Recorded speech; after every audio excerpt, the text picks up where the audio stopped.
Welcome to the No Cap Sports Show podcast where sports and convos collide. I'm your host, the Cobra. I'm your host, Mo Money. And I'm your host, O-Dog, a.k.a. O. What's up, fellas? What's up, bro? What's good? up? Ain't nothing, man. Chilling, bro. Yeah, All our teams in Cabo, they hit me. Yeah.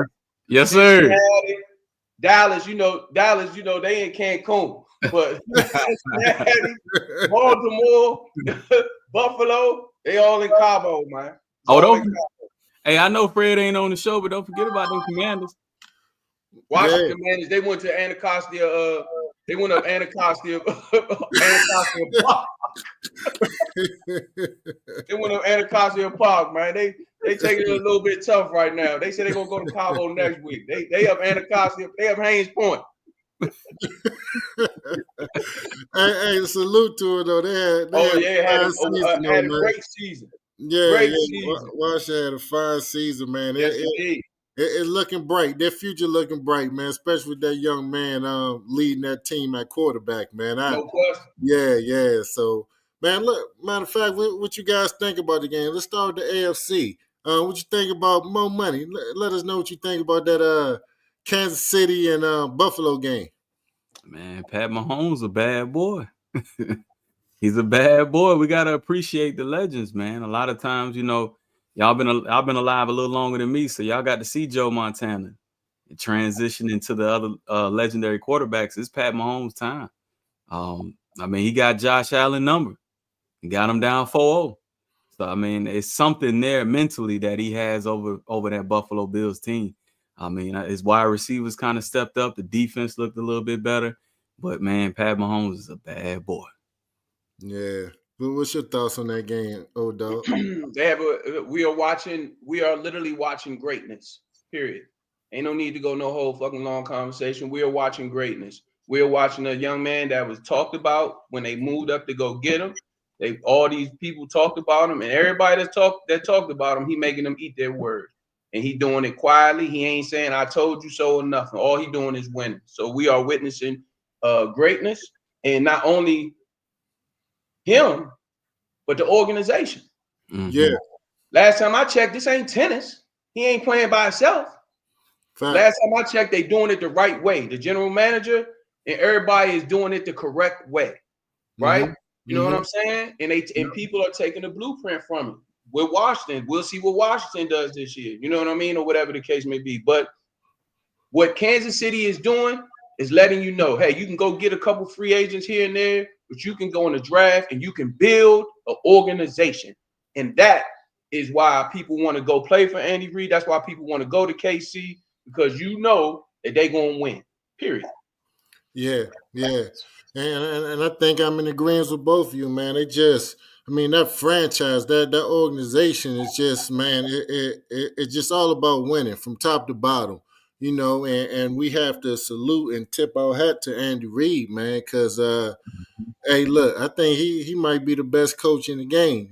He's always been in that conversation, but now I think I think he's head and shoulders above everybody else. I think, we always, gave props to Belichick for being the best coach in football, but I think it's time for us to pay homage to Andy Reid as well.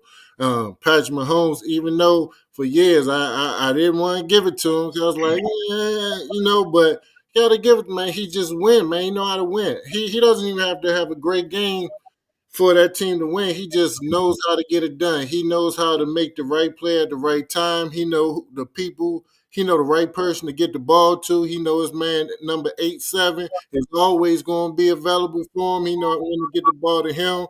He know when to throw it downfield. He know when to hand it off. It's just like he makes the right decision. And, no knock on Josh Allen, because Josh Allen played a great game too. I think, if a couple calls go their way, it could be a different outcome. You know what I'm saying? But we already know what it is when you play against Kansas City. You're going to get 2, 3, maybe even more suspect calls that's not going to go your way, but go Kansas City way. So, right. But at the end of the day, it was a well played football game. I was thoroughly entertained. The best team won, so and they got Philly in the Super Bowl. And speaking of Philly, man, they were impressive in the NFC Championship game. What was your thoughts on that game, bro? I mean, me personally, I've been watching Philly the whole playoffs, and I'm just gonna keep it 100 with you. I love the defense. Saquon should probably be the MVP. Shout out to old dog, he called it first. But I got to call a spade, man. If Jalen Hurts don't play better than what he's playing right now, they're gonna take another trip to the Super Bowl and lose another Super Bowl to Kansas City. Because at some point, defenses are gonna put 8 in the box and tackle. That's the other key right there with Saquon Barkley. I don't know what the Washington defenders, you trying to strip the ball, go down and tackle it. Salute to the Philly defenders for getting those turnovers, but I'm just keeping it real. I think Washington lost the game more than Philadelphia came out there with a game plan to stop them. Whenever you give an opposing team or the quarterback that's struggling short fields like that, you're kind of assisting them. I would love to see Philly have to go up against an opponent that plays a clean game and that their quarterback is competent and they have a run game. So I shout out to them, but I got my doubts with them in the Super Bowl. Just being what you real. mean you love to see it? You about to see it next Sunday? I know, old dog. I can't wait, big dog. You about to see it next Sunday? Shit, I can't wait. Yeah. So Mo, and I know you mentioned Jalen Hurts playing better, but that NFC Championship game, it looked like he played lights out. Looked like he made all the right decisions, gave the ball to the right person, made plays himself when he needed to make them, made big time throws, he made big time runs. Like I didn't see there wasn't one thing I could have criticized him about playing the quarterback position this past weekend. So if he continue to play like that, it's going to be hard to beat them. Hey, so every team don't have Marshawn Lattimore playing left corner. I couldn't tell you who Washington corner their slot corner is. Every team ain't gonna have that. Their secondary in Washington, we've known it the whole season. Shout out to him for getting this far. But it's probably one of the worst secondaries in the National Football League. So he looked a little bit better because of the competition that he was facing. Now you go back a week prior when he had to play against a competent secondary, and we were questioning should he still be the starting quarterback. That's how bad it was. So a little bit of that was who he was playing against more than I believe Jalen Hurts just raising his play. If you look at the wide receivers, and I know old dog gonna go in a minute, bro, they wide open. I'm talking about wide open. And whoever 23 was covering, that's who they was throwing the ball to. Yeah. I feel you on that. I want to get old dog take on that. Nah, you don't want my. First of all, I like the young boy. I like Washington secondary. I don't like that. Yeah, I think Lattimore tried to play with a hurt hamstring. Okay. I think Lattimore was focusing more on trying to fight motherfuckers instead of playing football. On the route that he got the Devontae Smith, he got the pass interference. If you watch the shit, he was basically running the route for him. He just didn't go underneath it in the end zone. He stayed on top and he held. So I love the young boy that y'all got a steal for, because if he was 2 inches taller, he would have been a fucking top 15 pick. The Washington corner number 0. I don't know how to say his name. He African young cat number. He wore 0 at Michigan. I think he wears 0 with Washington. I forgot his name. What'd you say it? Sanitizer or something like that. Sanitizer. We're gonna call him Sanitizer.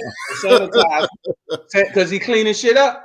He cleaning shit up. Sanitizer. That's his new nickname. So I love Shorty. He can boogie, and they need some help. They do need some help, but they need some safety help. And you can't. It's tough to put a Band-Aid, like you said, Money Mo. You're right. It's tough to put a Band-Aid on, you know what I'm saying, that situation, on throw a guy in there that's coming off of a hurt hamstring, and you expecting him to follow and chase the number 1 guy. You know what I'm saying? Sometimes your pride, that's his name, Sanitizer. Appreciate it, OG. We gave him a new nickname on here. Sometimes as a player and as a team player, you got to say, hey, I just ain't got it today. They busting my ass. Can we throw some zone and some other type of coverages in there because I just ain't got it today. Y'all asking me to follow AJ Brown. Y'all asking me to follow Devontae Smith, play man to man. I'm trying to play, but I ain't really. Come on, man. It's a reason why he didn't play all those games when he first came over, right? So I want to see Lattimore next year, right? After he has the training camp, after he's coming in and getting a team together. The secondary is just like your O-line. We all play together, right? If one person's off, it makes it you blow O-line assignment, you might not see it that bad. You blow a coverage, shit, the whole world see it, regardless if you know football or not, right? So I didn't, like I said, he made some things. Yeah, they caught some balls on him. He was out there challenging that deep ball over the thing like that. I've been beat like that 1,000 times. The man jumped out there. He put his hand there. He was right there when the man caught it. He made a great catch, and that's a good throw. So it goes to Kobe's point. I felt like Jalen Hurts played one of his best games. You can't help. We got to stop saying the competition. If I drop 40 on you, Money Mo, it don't matter. And the critics say, well, the competition was bad or whatever. No, so what? I can't help who the fuck show up for the NFC Championship game.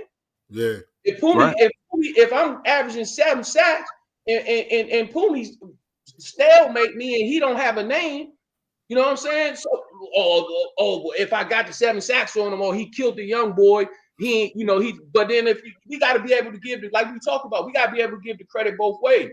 You know what I'm saying? So I personally feel like Jalen Hurts played one of his best games so far in the playoffs. And like you said, I am one. And now he going against Kansas City and that boy McDuffie and that boy Reed. Now you gonna see, and this is what it should be. It's the Super Bowl. It's called the Super Bowl for a fucking reason, right?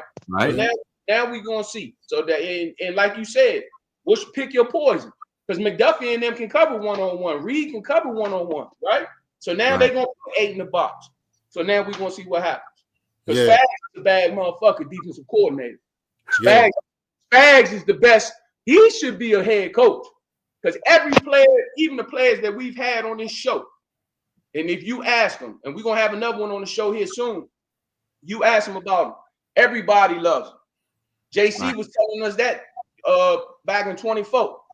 So I didn't think Jalen Hurts played that bad. But like you said, Money Mo, I do want to see him, just like I wanted to see the dude that's in Cabo, number 8 for Baltimore.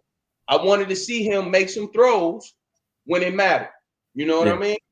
And now Pumi, this guy here, he's showing up. He just got off a plane from Cabo because he was out there to make sure Josh Allen was straight. Ass Buffalo Bills. Well, hey, welcome to the show, Pumi. Hey, man, a little late, man. My son went to double overtime today, man. I thought I'd be here early. Yeah. You know? No problem. Hey, we'll wait to get your take later. We got to move on. Let's go.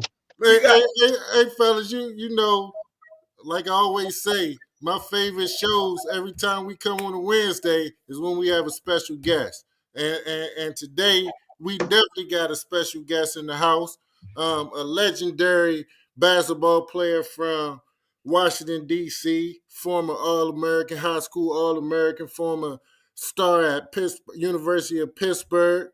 Man, this dude right here is one of my favorite, just one of my favorite basketball players, but one of my favorite people, man. This is my bro, man, and I'm so, honored that he's coming on the show today and sharing his story with our viewers and listeners. So without further ado, let's welcome to the show my man, Kelli Taylor. What's up? What up?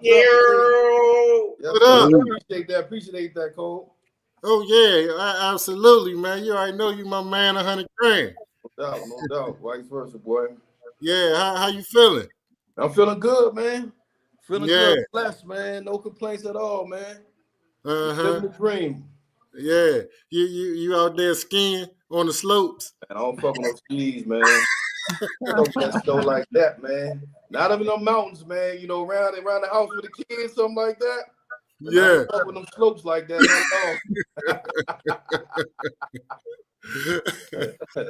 I know that's right. Hey, look, Kelly, we gonna jump right into it because our viewers and listeners, they eager to hear from you and hear your story.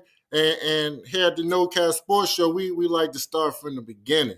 So, so my question to you is, when did this legendary career start? Like, when did somebody put the basketball in your hand? And who was that motivating factor in your life that said, hey, you know, I want to be like this person and I want to use this basketball to be a tool to get me to where I need to go? Damn, that's I gotta go way back, man.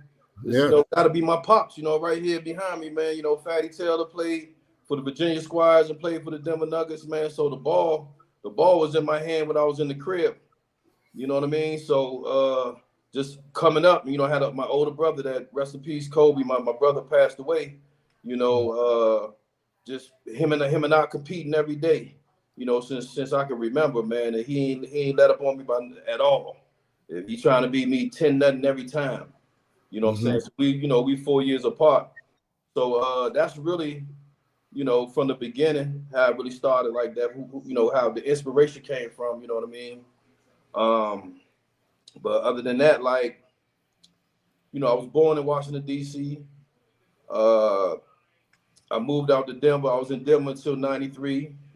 I mean, not 93, 83, when my mother and father separated. And then I moved to Virginia. Actually, I was down in Chesapeake, Virginia for a couple years. I went to Indian River. And, wow. Yeah, that's where Alonzo Mourning went. And, my brother, at that time, my brother was playing with Alonzo around that time. So, that was interesting. You know what I mean? Went down there. And it was tough because getting adapted with, just being with my mother and everything. So fast forward a little bit, I always used to come to DC every summer since I was born. We came every summer, every Christmas, every Thanksgiving, because my mother, and my father, obviously from DC. So so moving from Virginia up to DC, I went to St. John's. I went to go. I really ain't know too many people other than my family. You know what I mean? Other than the friends that I had around Kentland and around Watts or whatever, because that's where both my grandmothers lived at. I didn't know anybody, I wasn't tight with friends like that to kind of pick a school to go to. So I ended up going to St. John's with my cousin, Lil Reggie. I don't know if y'all knew Reggie Taylor that went to with the Dunbar. Played with Pep and them. So, that was my reason to go to St. John's, just familiar, you know what I mean, my cousin and everything. So from then, I was just kind of making my name because ain't nobody really know me. They was like, who's this motherfucker? Like, you know what I mean? Because I ain't been there other than in the summer, but playing on in leagues and stuff like that. Ain't nobody really know who I was. You see what I'm saying? So I guess I kind of just came out of nowhere. You know what I mean? St. John's, we had a good team. Travis Lyons, I know y'all know Travis. Going to the math of Travis was on that team. Me, Reggie, we had another young guy named Cordell Stewart. That was he ended up playing at the math also, but he was like a track star. He was like in the track and the football. And so let me see. So we actually, man, I was going to the Mather. Me and Lil Reggie was going to the Mather, man, and we had a scholarship. Morgan Wooten called us, man, because we lost to St. Jude's in the championship with Kevin Ricker. Y'all know Kevin Ricker that went to St. John's and stuff like that. We ended up losing the championship, the junior high championship, to them. So we was actually going to the Mather on they gave us a scholarship and everything, man. But we ended up just choosing to go to Curl. Me and Reggie choose to go, went to Curl. Okay. And so Kelly, so at that point, so you in your junior high year, you making a name for yourself. Was there a bidding war for your services in high school? Well, city? You know what though, Kobe? I really never really paid attention to that. You know what I'm saying? Because we just love the game, man. At the end of the day, you just want to hoop. It didn't matter where you went. It didn't, because that was your mindset at that time. Now looking back, obviously it's a different game when you think about it. You just wanted to go hoop and play against the best players that you could play against. You know what I mean? it really wasn't. So I wasn't paying attention to too much of that. You know what I mean? I didn't really I didn't know the method that the status that the method was on, because like I said, going to Virginia for them years, I really, didn't really know. You know what I mean? So I kind of look back at it, and you always look back and say what if, but you can't change. I made the right decision. I had a great career up Curl. Fucking DeMatha owned us. You know what I'm saying? You know what I mean. So, but it was either DeMatha. I was living in Southeast off of Independence Avenue, and my brother was going to Coolidge, and other school was going to be Eastern. You know what I'm saying? It was going to be Eastern. And my mother didn't want me to go to Coolidge, so I ended up choosing to go to Curl.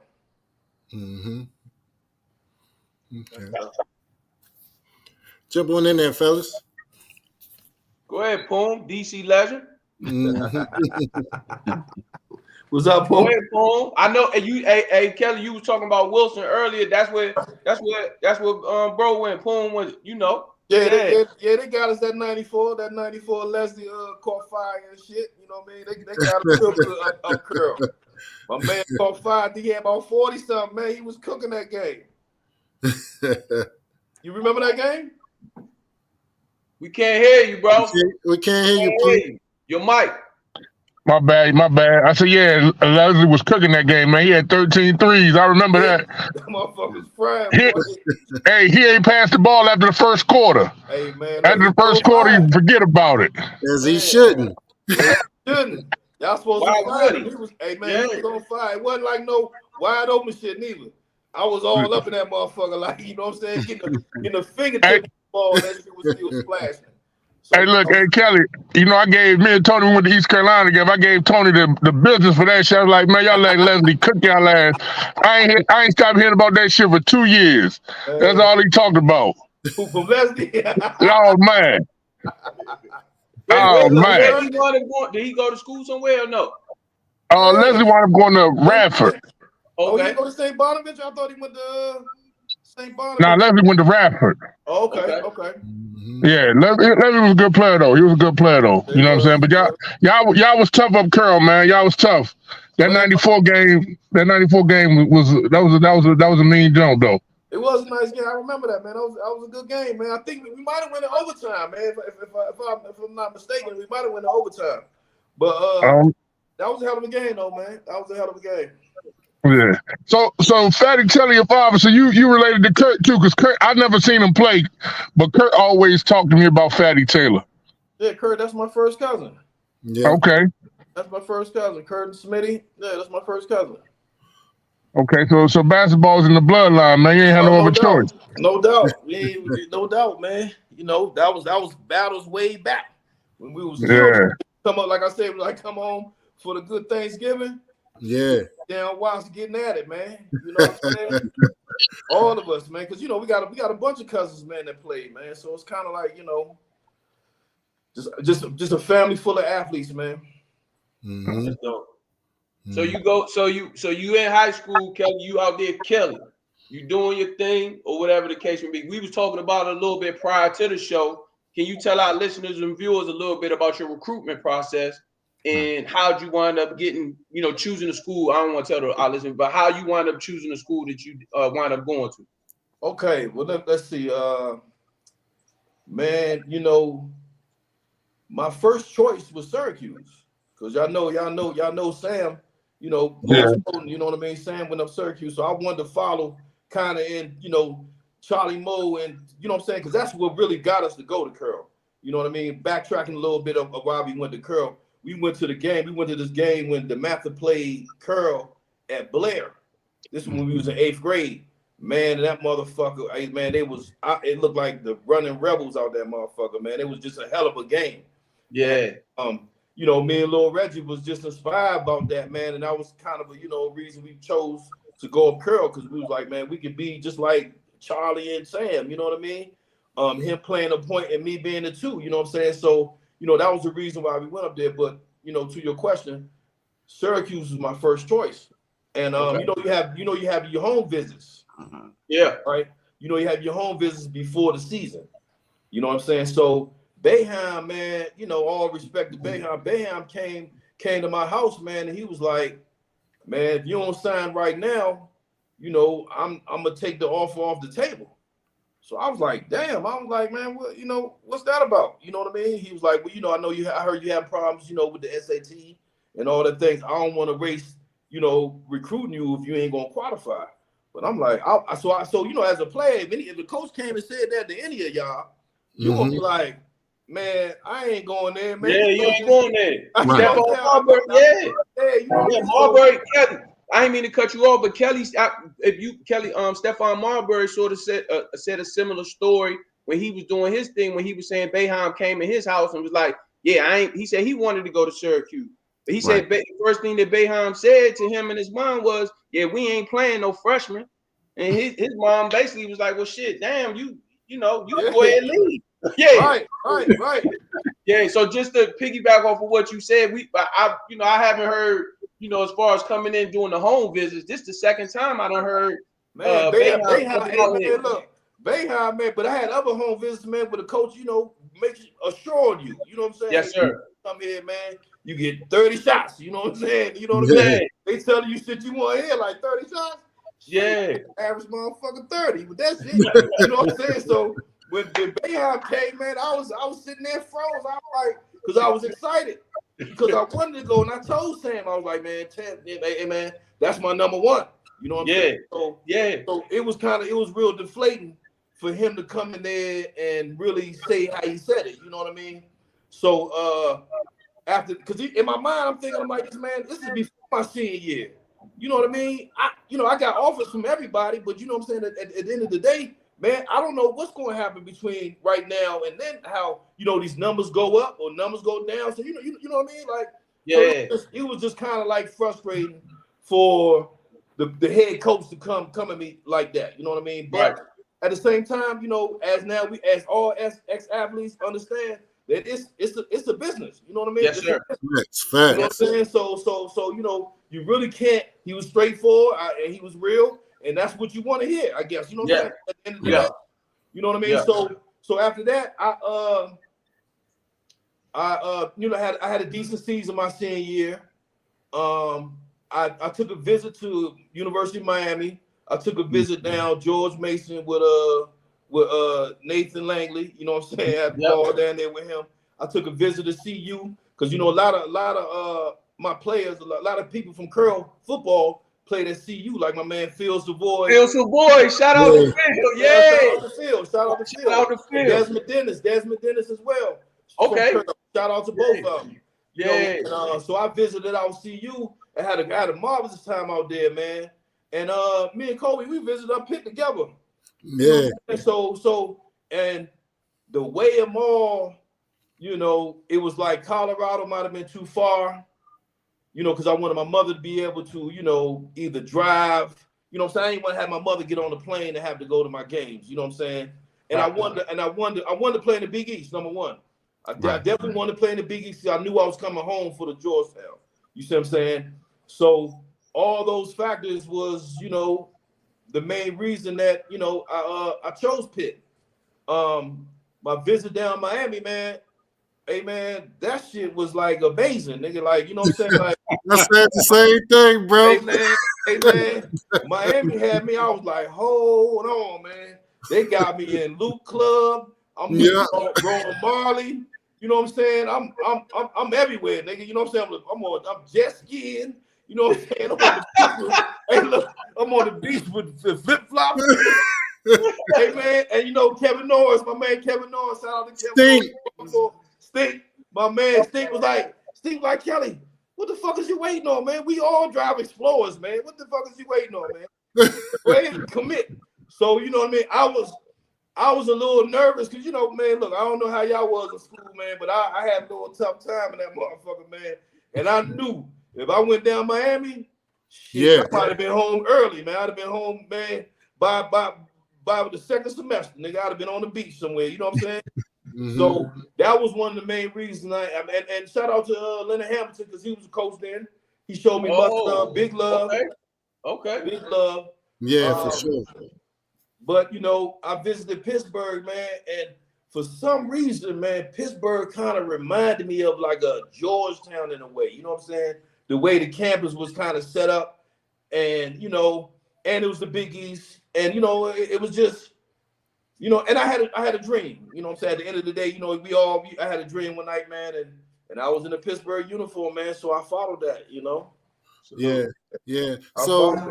So speaking of Georgetown, you being from the city, was Georgetown ever a consideration for you? No doubt. I took a visit to Georgetown, but you know, it's like in state, so it really wasn't. It didn't count. You know what I'm saying? It was just like a visit to the campus, but I didn't want to use that as one of my official visits. You know what I'm saying?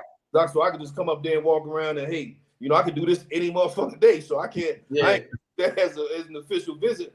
So no doubt, man, Thompson.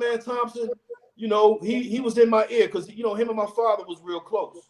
You know, and John Thompson went to Curl. You know what I mean? So, you know, there's a lot of little, yeah. So, you know, Thompson, man, I almost pulled that trigger to go up there, man. Yeah. To be honest, man, for the simple fact that, you know, he was real close to my father. And, you know, man, a historical black man, you know what I'm saying, at the end of the day, you know what I mean? So yeah, Georgetown would have been nice, man. But you know, I choose to go the other way, man. Went up to Pittsburgh, man. But you know, Georgetown showed me love. Maryland showed me love. I pretty much was being recruited from you know, I'm really a humble guy, but I was really kind of recruited by everybody. You know what I mean? At the end of the day, Kelly, that's what I was getting ready to ask you. I was like, damn, Maryland, Gary Williams wasn't showing you no love. No doubt. Jimmy Pesos, and you know what I'm saying? Yeah, no doubt Maryland was. I mean, like I said, I wanted to get away from the city a little bit, man. I didn't, you know what I mean? I didn't want to stay here, man, because I didn't want to stay there because, you know, our friends, you know, we got friends for every spectrum. You know what I mean? Yeah. You know what I'm saying? And at the end of the day, man, you know, you love your friends regardless what they do and who they are, man. You know what I'm saying? And it's sometimes it's hard to kind of separate that. You know what I mean? Because that's your friend. That's your friend. You know you ain't gonna be doing the same shit, but if he asks me, hey man, I'm coming up there, you ain't gonna say no. You know what I mean? So yes, sir. I got you. So at the end of the day, I kind of wanted, if you was gonna come see me, you had to drive 4 hours. You know what I'm saying? So yeah. Hey, look, but I knew you was going to Pitt too, Kelly, because when we took that visit together, I was like, oh, this is a done deal, because I made my mind up too. I made my mind up based off of you. I said, Kelly going to Pitt, so I'm going to Pitt too. But Kobe, I think you changed because you know when we went to prep school, all that shit starts over. Yeah, it changed. Yeah, you know what I'm saying?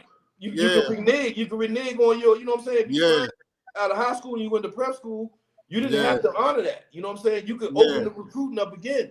And that process was, man, it was stressful. So I just kept, you know, I said, man, because Coach Good was like, man, look, you sure you don't want to? I got these coaches called, man, you sure? I said, man, look, I ain't trying to talk to no more coaches no more, man. This shit, man, you know what I'm saying? Like, you know what I mean? At the end of at beginning, it was exciting. You know what I'm saying? Because you feeling yourself a little bit. Everybody talking to you. But then them calls all day, all night. Like, man, you just like, man, come on, man. Ask you the same shit over and over and over and over. Be like this, man. And then you got to throw it on mom. Say, mom, I ain't here. Nah, I ain't. You know what I'm saying? You don't want to talk. You know what I'm saying? So that was one of the reasons. And I enjoyed Pittsburgh.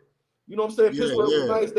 They showed me a lot of love up there, man. So you know, going to prep school, I at the beginning, I always knew I was still going to honor my scholarship and going to Pittsburgh. Yeah, and we tore that campus up that weekend on the visit. Man, didn't we, dog? Hey, look, we ain't had no host or nothing. Our coaches gave us a pocket full of money and we just went everywhere. Y'all didn't have a host? Man, we ain't want a host. It was just me and Kelly, bro. We had bread. Oh man, we hit them streets, bro. Hey, look, we was already there. Yeah, you know what I'm saying? We was already students up there. We had the bread in our pockets, so shit, it was limitless shit we could do. Crazy. That's dope. Go ahead, jump in there, Mo Money. Yeah, I got a question for you. So now you're at Pittsburgh. You went through the recruiting process at Syracuse lost, and you lead D1 in steals. Talk about it. Tell us what happened with that. What's your preparation? What you do? Was you locked in? Where'd that come from? Well, I gotta rewind a little bit. I gotta go back to MCI. Okay. You know what I'm saying? Because I'm gonna tell you like this, man. MCI, yeah, exactly. Yeah. Exactly. Yeah. Hey, man, look here, man. If you, and we ain't talking about, man, if you had any bit of lack of this right here at MCI, oh man, Coach Good was going to escort you off the campus, man. You know what I'm saying? So, man, we used to go to practice, man. It used to be 100 coaches at practice. I'm just saying at practice, dog. We used to walk down and used to be sitting there saying, we all looking at each other like, damn, we ain't no game or nothing like that. What the fuck is going on? You know what I'm saying? And it's, like I said, that was at the beginning. So we was just thinking that was just like, it wasn't always going to be like that. So we walking in, man, and the Bayheims was up there. Roy Williams was up there. Thompson's was up there. You know what I'm saying? Tubby Smith. It was, man, if it was a high D1 college coach, he was there. At one time, he came in that gym. Yeah. And Coach Good just had us, man, that mentality. You know what I'm saying? That you was gonna go out there, man, and fight your man before you let him score on you. So, I was gifted on the offense end, but I didn't know that, I was that gifted on the defense until I got there. Even though I played good defense when I was in high school, but Coach embedded that shit in me, like, man, you could lock that motherfucker up, lock his ass up. You know what I'm saying? So that's where the defense aside of my mentality came when I was at MCI, because, man, we had if one thing I could go back and change, I wish my MCI team was my college team. I'll say that because we had, man, it's 8 of us went high D1. We had a mob, man. Who's some other players that was on your team, Kelly? Man, we had Andy Bedard, white boy. He was from Maine. He went to Boston College, but he transferred back to Maine one year. We had Llewellyn Cole. He went to Providence. We had Miles Tarver. He went to Minnesota. We had Isaiah Epps. He went to UNLV. We had Lenny Brown went to Xavier. We had shout out to Lenny. That's my man. We had Luther Clay. He went to Purdue, and then I think he transferred from Rhode Island. He went to Rhode Island. Yep, transferred to Rhode Island. Yep. Who am I missing, man? I'm missing somebody else, man. Yeah, shit, Isaiah Epps was a young boy on y'all team, wasn't he? Yeah, that's right. He was there. He was there. Yeah, because he was there when I was there. Because I was a year behind you. Yeah, that was my roommate. Isaiah Epps was my roommate when I was there. Tall weirdo ass motherfucker, man. He was there. But that's my man. I ain't going. You know what I'm saying? No. Good dude. Good dude, man. That's my man. He's a little different. That's all. He's a little different. But that's my man. He's been there watching cartoons and shit. I'm looking at this nigga like. Oh man! But that's my man. I talked to Isaiah not too long ago. That's what's up. So who else? We had a mob, man. We had a squad, man. But to the question, man, about the defense, that started there. And so, and the thing about, Coach Good, man, when I was leaving, Coach Good was like, Kelly, he was like, why are you going to college? I was like, what you mean? What you talking about, Coach? Everybody go to college. He was like, man, I can name 5 starting point guards that you better than right now. Wow. But see, that's before, everybody was jumping that ship, taking that, going to the league. Or even I didn't even really even think about it. You know what I'm saying? I was like, Coach, I don't know. He's like, Kelly, look here, man. Think about it.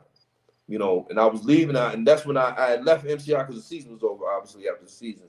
And that's just one of those memories, but you look back at it like it's wow.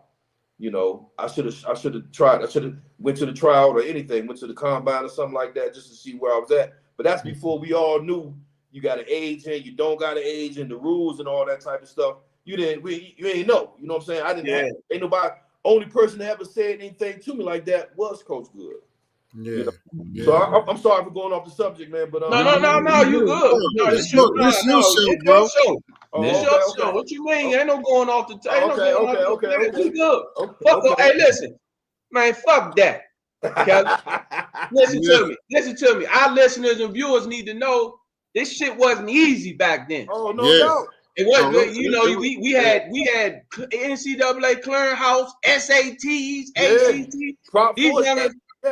These youngers don't got rid of the SATs now. You ain't even got to take it to get to school. That's wild. That's wild right there. I know, man. And see, that was the the dilemma that a lot of us face. You know what I'm saying? Yes, sir. Pass the SAT. Did you want to go to JUCO to stay for 2 years? Did you want to go Prop 48? Sit out 1 year. You know what I'm saying? And then when the prep school came around, I was like, oh, it's a no-brainer. Yeah, because it doesn't start your clock. It don't start my clock. That way you get your 4 years. That way you get your 4 years. But no, anybody that went up to Pittsburgh, Maine, and MCI, like I was talking to Lenny last week or 2 weeks ago. Hey, listen, salute to us. Because like I said, we didn't even have a legit gas station in it. All we had was that little small. All we had was a little corner store. That's it. That was it. We had nothing else. That little pizza, the little joint right across. That's like the little pizza spot. That was it. That shit was nice. That was it. But that's it. That was it. Hey, Money Mo. Other than that, you had to hit that cafeteria that was downstairs in the bottom of the bottom of the dormitory. You walk out the motherfucking Joe. Hey man, snow up the head, nigga. You know, no, hey man, you falling in the snow like god damn. That's the only way where you can go eat. You ain't got nowhere else you can eat. So you like getting through the motherfucking snow trying to get over there. Man, that's why y'all was that's why y'all had that heart. Y'all was in prison. That's like something. It was out there, man. You know what I'm saying? A lot of them. Hey man, that phone. Oh man. Hey, me and Lenny was talking about that last week. He said, hey, that phone was serious. That shit was serious. Like he said, like he was in prison. Hey man, come on, man. You been on this motherfucker all day, dog. You know what I'm saying? Nigga gotta get on the phone, man. What's going on? What's going on? Hey man, look, I ain't trying to talk to no bra. I'm trying to talk to my mother, man. I need that care package. I need something up this. I need a jacket. I need hold up this phone. I need the phone, man. Get off the fucking phone, dog. It's funny because anybody who went to prep school, don't matter what prep school you went to, that's what it was in those areas like that, and they had the same experience. Because me going to Hargrave, and I'm in Chatham, Virginia. We couldn't even leave our campus. We was military. Yeah. You know what I'm saying? And hey, look. You can go to the corner store if you want. You're going to be on that bull ring tomorrow for 4 hours with the gun on top of your head and the hot blistering sun. Yeah. Hey, and like you said, those phone booths, man, those jokes, man, hey, that was like money right there. Money right there, man. It's like, why they ain't got 5 of these motherfuckers right here? Why they only have one on each floor? They had one in the bottom of the basketball dormitory, then they had one in the bottom of the football dormitory. That shit was crazy, man. And then you got the curfew, so niggas are sneaking. And where the phone is, that's right next to Coach Good off his room. So you sneaking on that motherfucker like, yeah, sure. You know what I'm saying? You whispering like a mob. You scared? Because you hey, Kelly, it was the reason why Coach Good had his house, his little apartment right there. As soon as you walk up the steps, the first but thing. You know where my room was? What? Right across from his. Right across from his. Hey man, right directly across from his room. Oh, he knew what it was. He was like, yeah, he saw me. He was like, oh nah, man, yeah, I'm gonna put you gotta be right here, man. You gotta be right here. But hey man, but that's the ultimate coach, man. I can't say. Man, I can't. It's not too many words I can't express about how great of a man and great man. He is, man. You know, like I said, I still talk to him, man. I still talk to him. Awesome. But see what happened though, man. Fast forwarding, when I got to Pittsburgh, you know, as a true freshman, you know, I was starting as a true freshman. Okay. And I fucked my back up. So the year that you talking about that I was first in the Big East, that was my red shirt freshman year.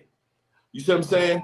So my freshman year, I started 3 games.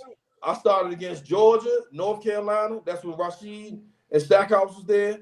And I started against I think it was Duquesne, the city joint. But those are the only games I played my true freshman year. And then I had to have back surgery. So I had 2 herniated discs. So I ain't had a surgery until like February of that year. So anyway, I lost a lot of my jumping ability after my surgery. So, the next year, man, I was like, okay, I'm just gonna lock motherfuckers up, knock down the J, you know what I'm saying, and be a good team player, you know what I'm saying? Because I was never the type of person that kind of like was out of control, you know what I'm saying? I always kind of let the game come to me, you know what I'm saying? Let the game come to me and stuff like that. Just was pretty efficient. So that year that I led the Big Eastern Steals and I was 3rd in the country. Man, it was that was like my, like I said, mentality.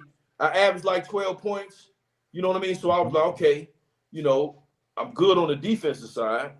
You know what I'm saying? I always can score. So, next year, average about 15, 17. Man, I might can go.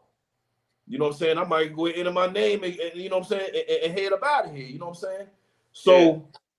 So what happened was, it was like deja vu.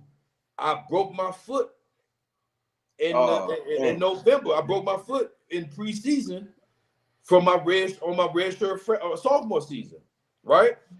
So I broke my foot. I had to have surgery on my left foot. I came back early, man, broke it again. I had to have another surgery on my foot.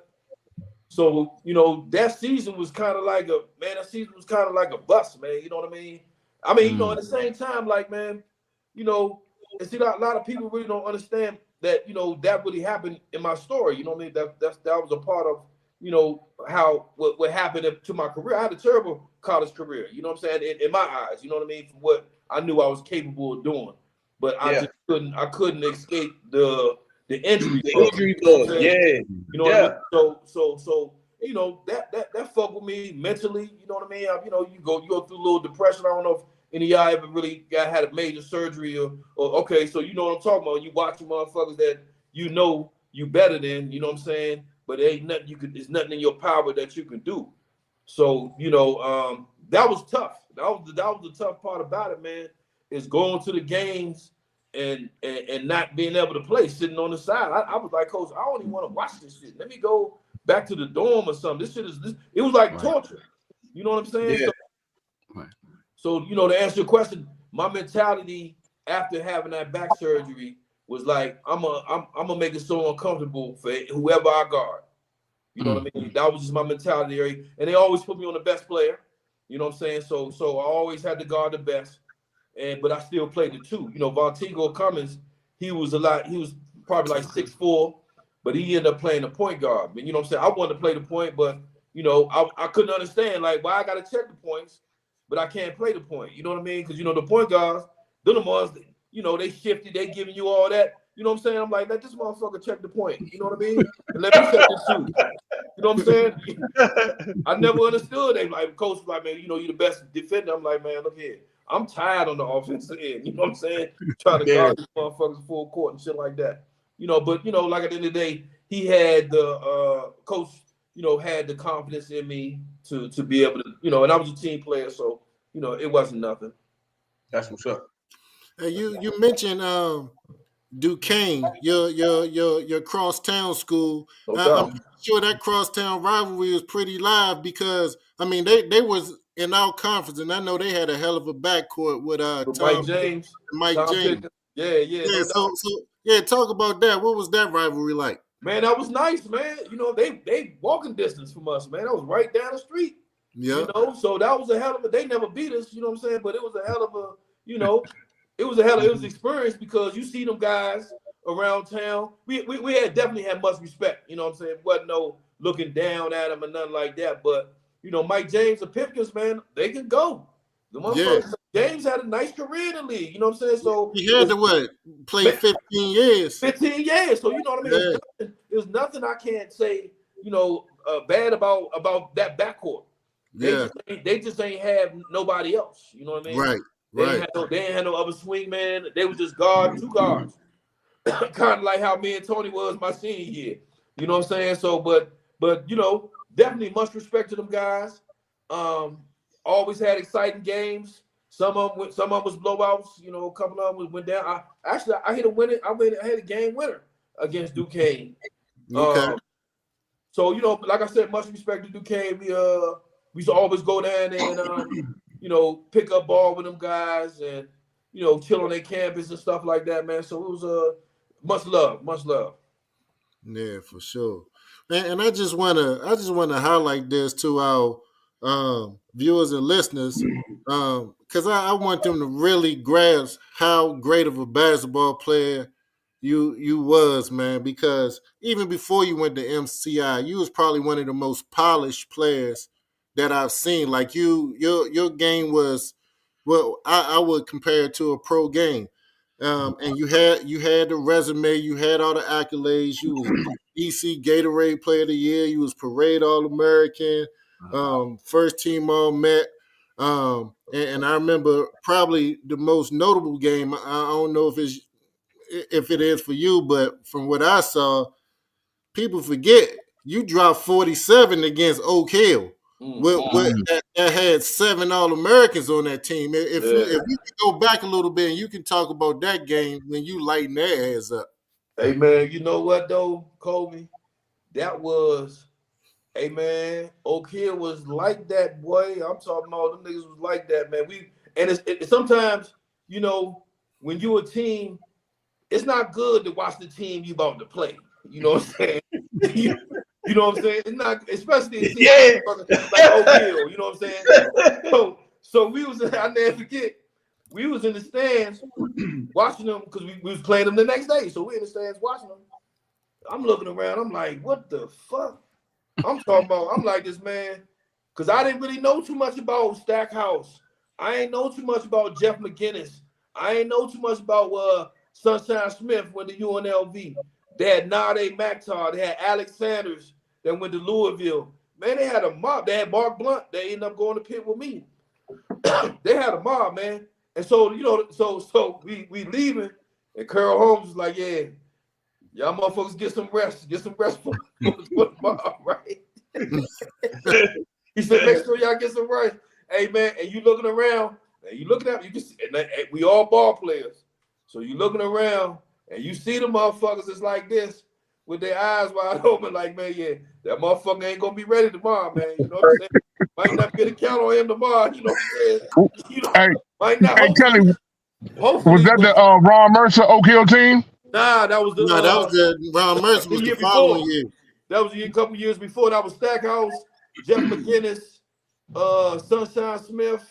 They had Alex Sanders, Mark Blunt, Nade Maktar. They had a mob. I'm probably leaving out some guys, to be honest. They had a hell of a mob.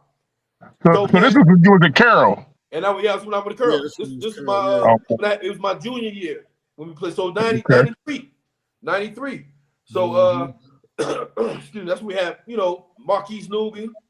Yeah. Him. I mean, we had a solid team. You know what I mean? We had a solid folk. You know what I'm saying? We had a solid flow and some more role players that was solid as well. Yeah. But, man, and we'd be irresponsible we didn't talk about your backcourt mate Tony Parham because around the area you two were known as one of the best backcourts, if not the best backcourt in the DC area. So tell us about what it was like playing with Tony and when did y'all link up? Was he already at Carroll? Did he transfer in? How did that happen? Man, I'm gonna take it back to St. John Junior High. Tony played with a team called Incarnation. Tony was like in the Sports Illustrated and all that shit back then. Damn. Tony dropped like 65 on us, man. And he had the worthy little glasses, the goggles and shit, right? You're like, who the fuck is this nigga, man? This nigga cooking out here. So I didn't know him personally. I didn't know him at that time. I just knew that I knew we had played against them, right? So when I got the curl, and we was freshmen and stuff like that, I was like, and me and little Reggie, because Reggie's on the team, he was like, man, that's the nigga Tony Parham, man, that got 60 points, you know what I'm saying, last year. So we was excited. We was like, oh man, we're gonna be all right. We got a nice little mob, you know, between us three as in the backcourt, you know, the three guards, because I could have played the three, you know what I mean? I was like, fuck it, I played the three. So talking to Tony, so really me and Tony ain't really developed like a team on a court relationship until my junior year, because I played JV my freshman year and Tony played freshman, and I played varsity my sophomore year and Tony played JV. So we really didn't, other than some little, you know, scrimmaging in, you know, off the court, you know what I'm saying, shit like that we went to play. But as far as us getting chemistry together, we didn't get that until, you know, our junior year. You know, but I tip my hat to my man Tony P. Yeah, we was one of the best at that time, and you know, beefing with, you know, all time in a sense, because man, we at any given night he hit 30. You know what I mean? And you know what I'm saying? So it was you know, that's my relationship with Tony, man. And like I said, much respect to him. Shout out to Tony Parham. And that's it with him, man. I mean. Well, like I said, that Oak Hill game, you know, going back to that Oak Hill game, man, it was the jump ball. They had a play. They had a set play, dog. When the jump ball to the alley-oop, nigga, man, and I'm talking about that fucks your whole confidence up for the rest of the game, dog. For the rest of the game. So they tip it back. And it's set shit, you know what I'm saying? They tip it back. Jeff McGinnis get it. Alley-oop to Stackhouse. Boom. Tore the house down. Boom. 2 hands. So that set the tone. Yeah. So like I said, man, I was like, well, shit. Hey, man, the ball is out here. We under the clock. Hey, man, look. I got to let it go. You know what I'm saying? I ain't scared of that motherfuckers. You know what I'm saying? Yeah. You know what I mean? I'm going to guard you. And I'm gonna try to get buckets on you, man. And that's how I caught fire, man. And that's how that game went, man. I ended up with 47. We still lost by fucking like 20, so it really didn't matter, you know what I'm saying? But you know, that, you know, I said, man, fuck it, niggas gonna respect me. You know, I don't give a fuck about motherfucker liking me. You gonna have to respect me, man. And that's kind of always been my motto about my game, you know. Hey, bro, big homie Fredo, he asked a question. He said, which backcourt was better, you and Tony Parham or Pep and Claude Green? What kind of question is that? Just they beat us. They beat us. They beat us up, you know, up Dunbar and everything. They beat us, but you know, I'm gonna take me and Tony all day. Yeah. Much respect to Claude. Ain't no disrespect to Claude and Pep, because they was hell of a competitors. Yeah. You know what I'm saying? But I think we had a little more, you know, pizzazz and a little more than them. You know what I'm saying? As far as going to get a bucket. You know what I'm saying? At the end of the day, going to get a bucket. Don't get me wrong. Much respect to them guys, man. Always respected them. Always had a friendship with them. But to answer Fredo's question, man, I'm taking me and Tony, man. So basically, Fredo, go to the 14th Street Bridge with a blindfold on and just jump off the ledge. What you expect him to say? Them? Yeah, not at all. I mean, like I said, always that, man. I gotta tip my hat to them. They beat us for the city championship. You know what I'm saying? So, but you know, it's a team game. You know what I mean? It ain't just about, you know, just me and Tony. You know, they had a, you know, they had a nice bench. They had a nice squad. That year they had a hell of a squad. You know, so that was a tough game. Yeah. And we was talking about, you know, your big game against Oak Hill. It's amazing. 1 year removed from high school to prep school, the maturity and what you learn as a postgraduate in prep school, because you know everybody looked at Oak Hill like, oh, they the king of the hill. They the big dogs. Like you play them, they probably gonna run you off the court. They got all these All-Americans, and sometimes people be overwhelmed by that.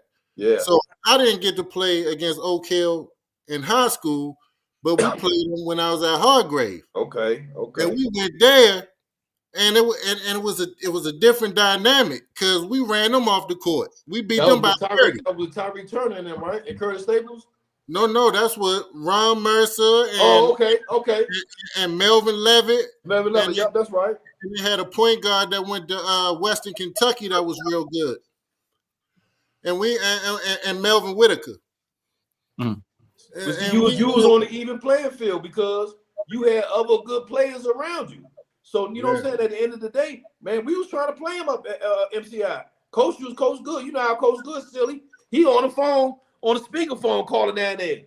Hey man, we'll come to y'all. We don't need no money. We'll you know what I'm saying? We'll get our own way down there. We ain't got to worry about nothing.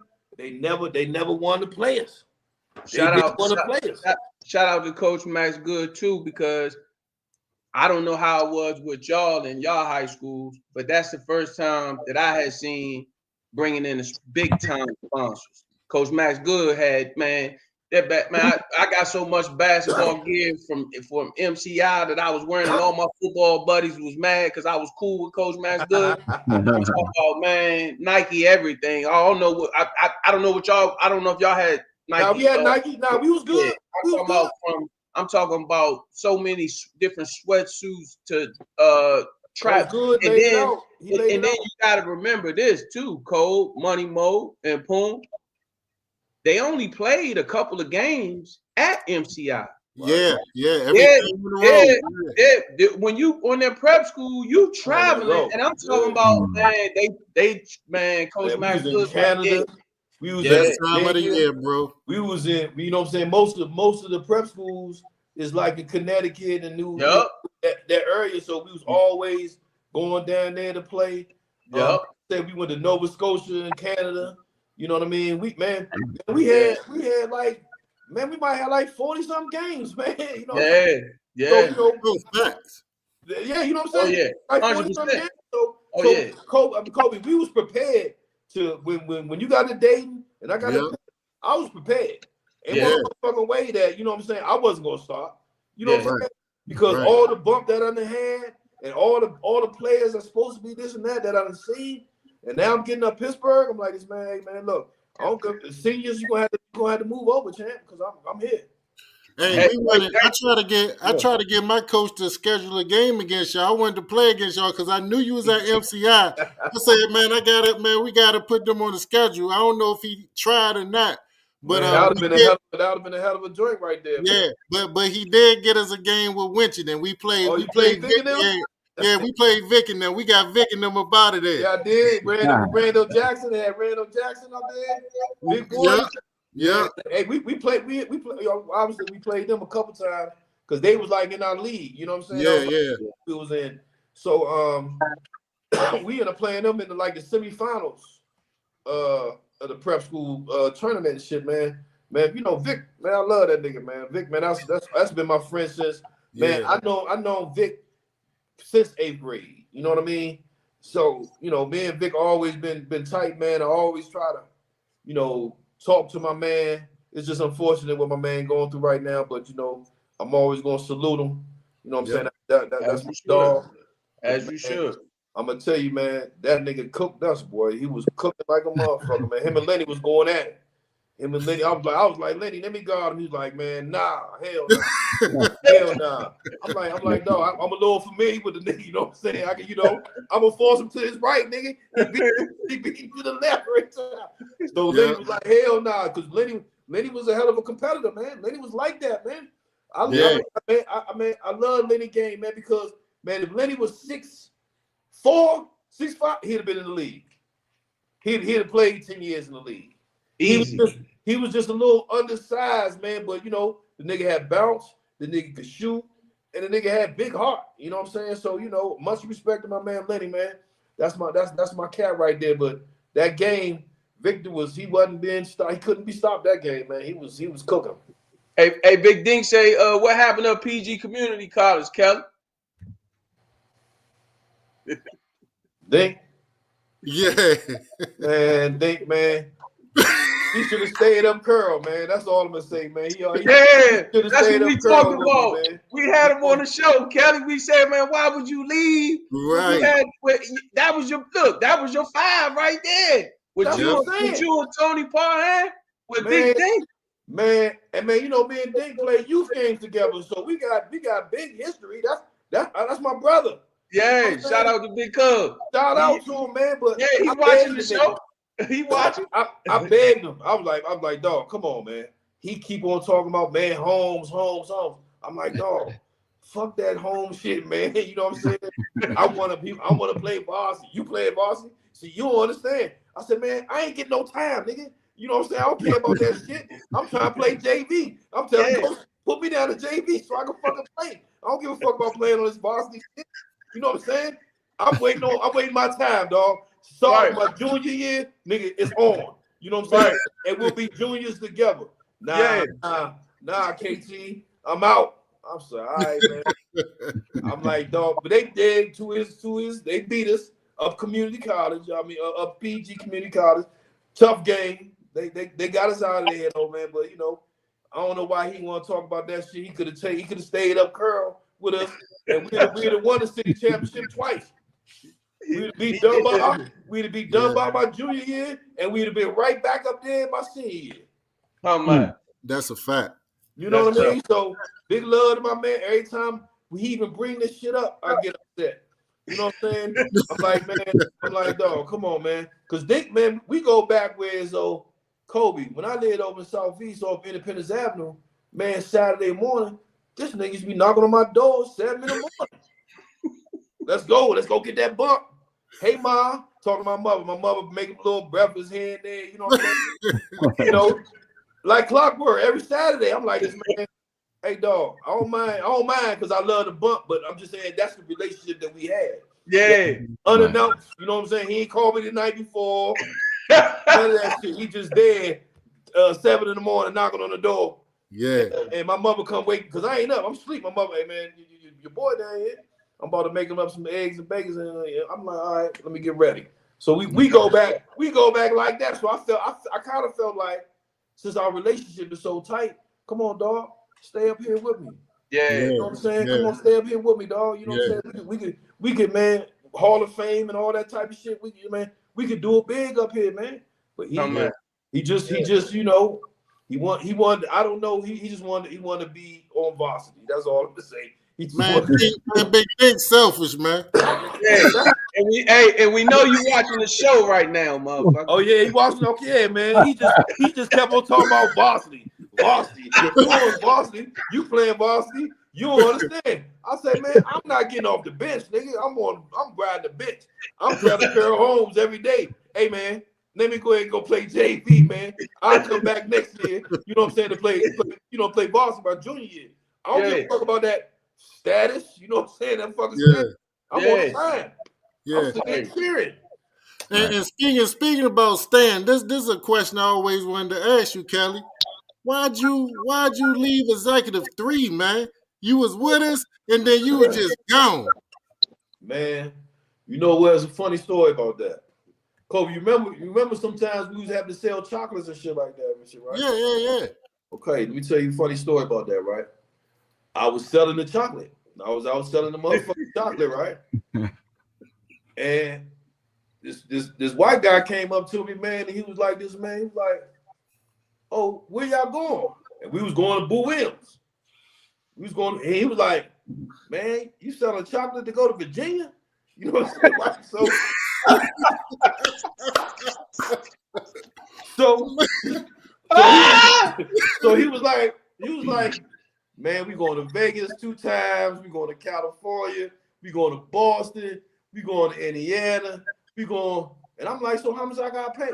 He said, you ain't got to pay nothing. It was Donnie Gross with DC players. So, Kobe, what I'm supposed to do, Joe? You know what I'm saying? and look, it slid me some Nikes on, like, here you go. You know what I mean? You ain't got to make a decision right now. But you know what I'm saying? I'm just telling you, this is what we doing this summer. And I don't even think we going to Boo Williams, man. We getting on planes. We ain't riding on no bus. So that's what happened. That's what happened. Hey, you ain't lying. He not lying at all. But look, we was the premier AAU team though. But we didn't have no bread. Hey, Mr. Bay said, hey, bring your own red shorts. He got the same yellow. Wait a minute. Wait. Y'all ain't even had no uniform? Hey, cuz, let me tell you. He said, bring your own red shorts.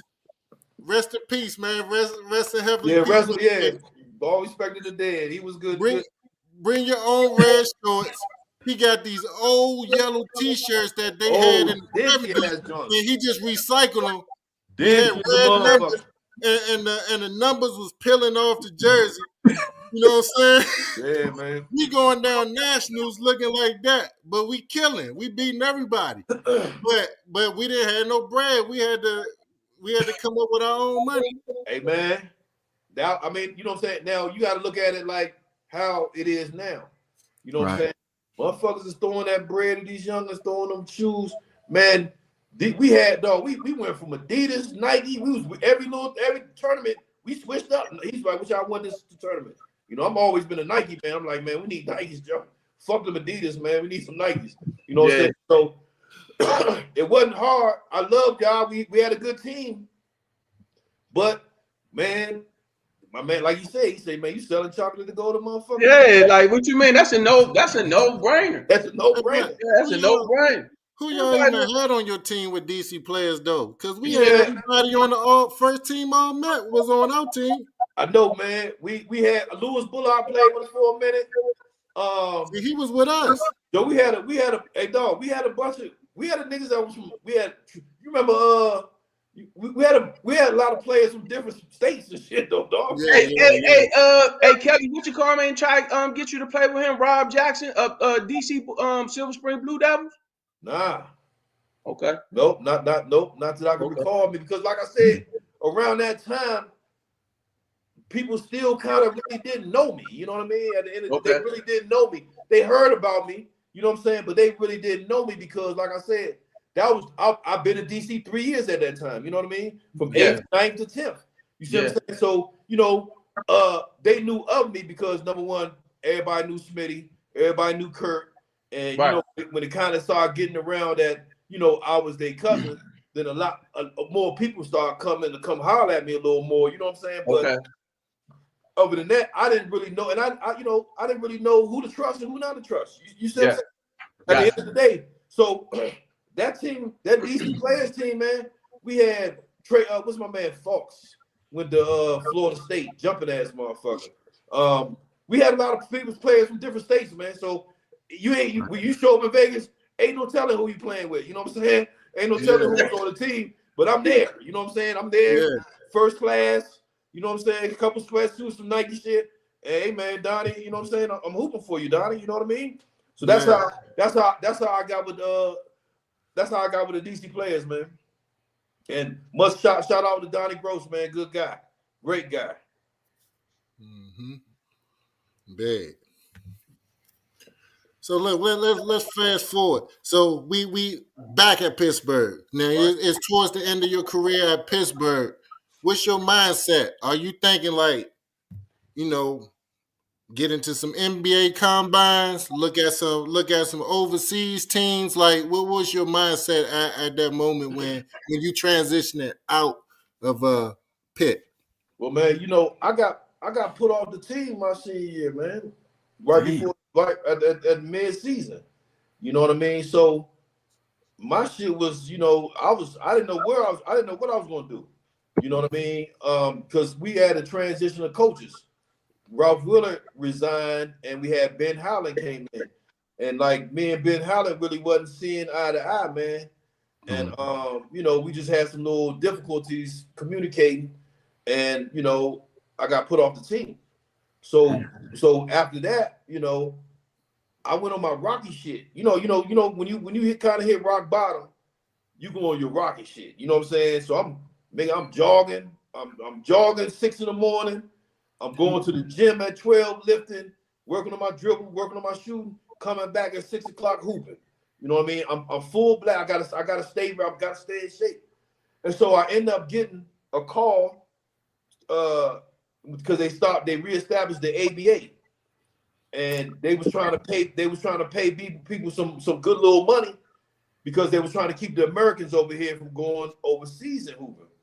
Right. So I ended up getting a tryout for the Detroit Dogs out in Detroit. So I went out there, and man, I'll never forget this shit, man. I went out there, man, and I was in immaculate shape.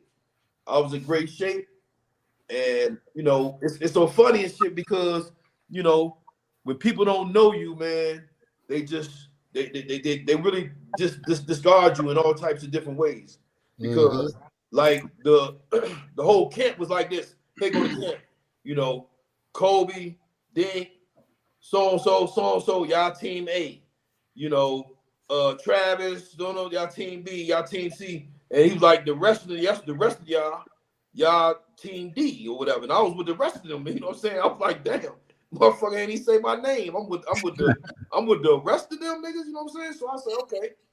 So we end up having a camp, and we end up playing 2 games a day, and the rest of them was me. We didn't lose a game. You know what I'm saying? We won all fucking games all week. Iceman was the coach. George Gervin was our coach. Wow. Shout out to Ice. So, you know, in the mix of everything, Kobe, you know, everybody was like, man, who are you? What's your name? I'm like, man, look, man, I hollered you. If you make the team, motherfucker, I'll tell you what. But other than that, you know, I ain't had no haircut. I ain't had no bit my beard. I was when you on your Rocky shit. You know what I'm saying? I ain't care. You know what I'm saying? This was really my last shot. You know what I'm saying? So end up making the team, end up signing a nice little contract, man, and had a decent year out there. But I fuck around and broke my arm, man. I broke my arm.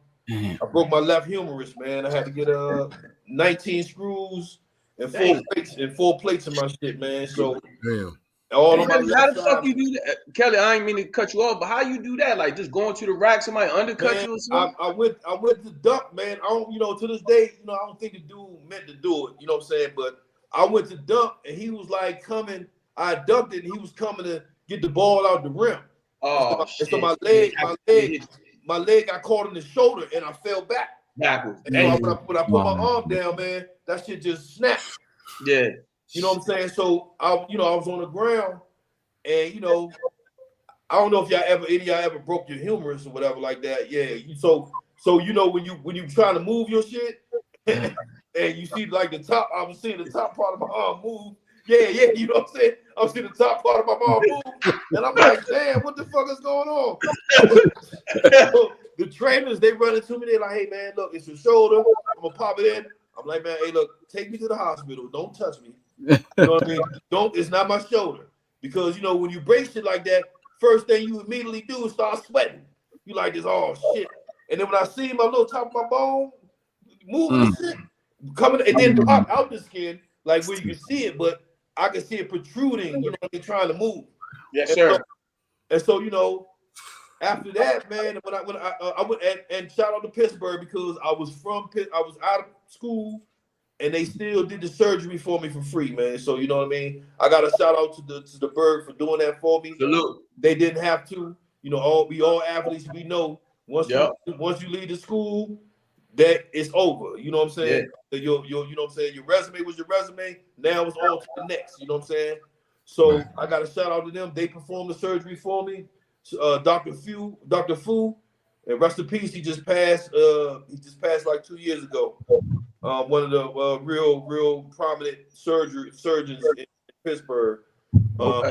So after that, man, you know, getting the 19 screws and 4 plates, I still stayed in Detroit, and you know, I was rehabbing, you know, trying to get back and everything. And my agent at that time, he was related to Jeremy Shockey, the tight end for the Giants. So he was related to him. So he was really a football dude, but he was really the only dude that was really trying to holler at me. So anyway, he got me a house out there and put me in this rehab. And he was like, don't go play, don't go hoop, because I want to go play the pro-am. He was like, man, you not ready, man. Don't do it. I'm like, man, shit, I gotta go hoop. That was the worst thing I could have did, man, because that was the first time when I went to hoop, man. And I'm gonna tell you the motherfucker that ended my career, man. His name is you remember the bad motherfucking guard from Detroit, Lindsey Hunter? Oh yeah. Yeah. Nigga ended my career in Detroit, dog. Oh. Because you know in the pro-ams, you know what I'm saying, you can't wear undershirts, right? So I got this fresh ass scar on my shit, right? So the nigga just forced me left, man. I hardly can dribble with my left hand. I'm trying to throw it back to my right. He jumping on my right, put it back to my left. That shit rolling out of bounds, man. And he was cooking me. You know what I'm saying? The nigga was just one dribble over half court. Bow. He wasn't talking shit though. You know what I'm saying? He wasn't talking shit to me, nothing like that. But after that game, that was the first time that my confidence was kind of fucked up. You know what I'm saying? That was the first time in my whole career that my confidence was kind of shot. I was like, just damn, I couldn't do shit. You know what I'm saying? And you know, he wasn't talking shit, but the niggas in the stands was. You know what I'm saying? Yeah. Talking shit. You know what I mean? Because we was in Detroit. So man, and after I left that game, man, I went back to the house for a minute. And then, you know, you know, the reality was setting in. I was like, man, you know, you ain't the ball player that you was. You know, you start questioning yourself. You know what I'm saying? You start questioning yourself and stuff like that. And, you know, after that, I hung it up. You know, that was after that, like I said, we all athletes. And that's the one thing you can hold on is your confidence. And, you know what I'm saying? And when my confidence felt fucked up, man, like I said, it hurts me right now to even think that I remember that feeling. I've never felt like that, even having a bad game. You know what I'm saying? You don't never feel like confidence. Hey, I just had a bad game. You know what I'm saying? Fuck that shit. Right. But that game that I couldn't do, you know what I'm saying? I couldn't do what I always could do, and it was over. So that was really the end of my career right there. In Detroit, after that game, man, it was over after that. Wow. Hey, Kelli, real quick question. Did the new coach, did they come? So they came in going into your last year, your senior year? Yes. Okay. So he came into your last. And how did you play any games? Did you play any games at all? Yeah. I played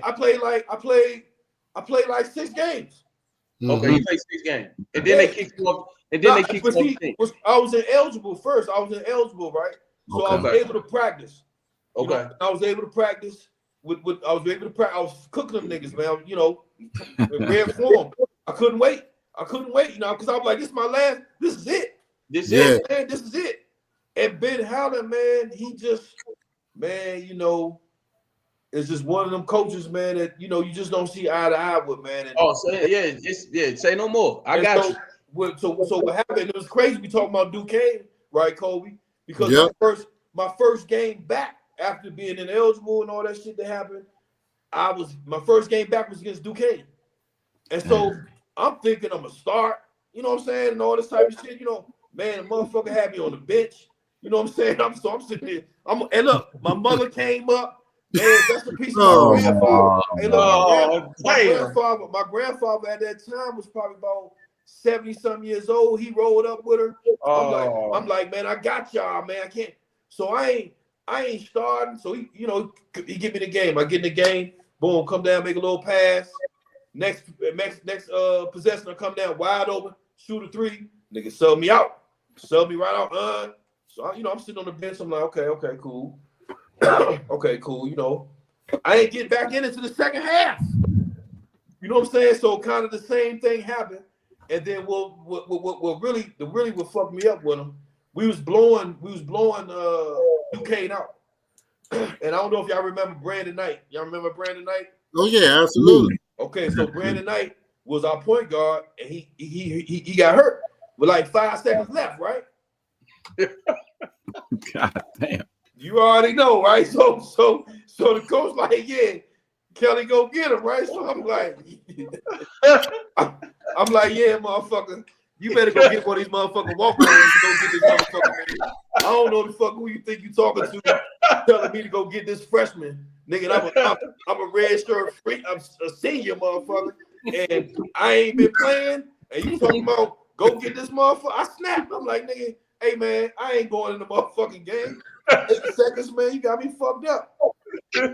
So, you know, you already know after that the relationship was you know, but see, that's what I'm saying. You know, a real coach don't do that type of shit. Not at all. I'm saying. So it man, fuck the test. It wasn't no test. You know what I mean? I think he knew which buttons to push. The push, And you know what I'm saying? But any of us would have did the same thing. 100%. Salute. 100%. Hey, you know what I'm saying? I'm like 8 seconds. He could have called any of the freshmen, walk-ons, or whatever. He did that shit on purpose. He did that shit on purpose just to, you know, just show you.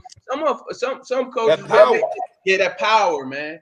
You know, just to show you that, you know, even though you might be the man and you getting all the love, I want to show you that I got that power. I got that power, man.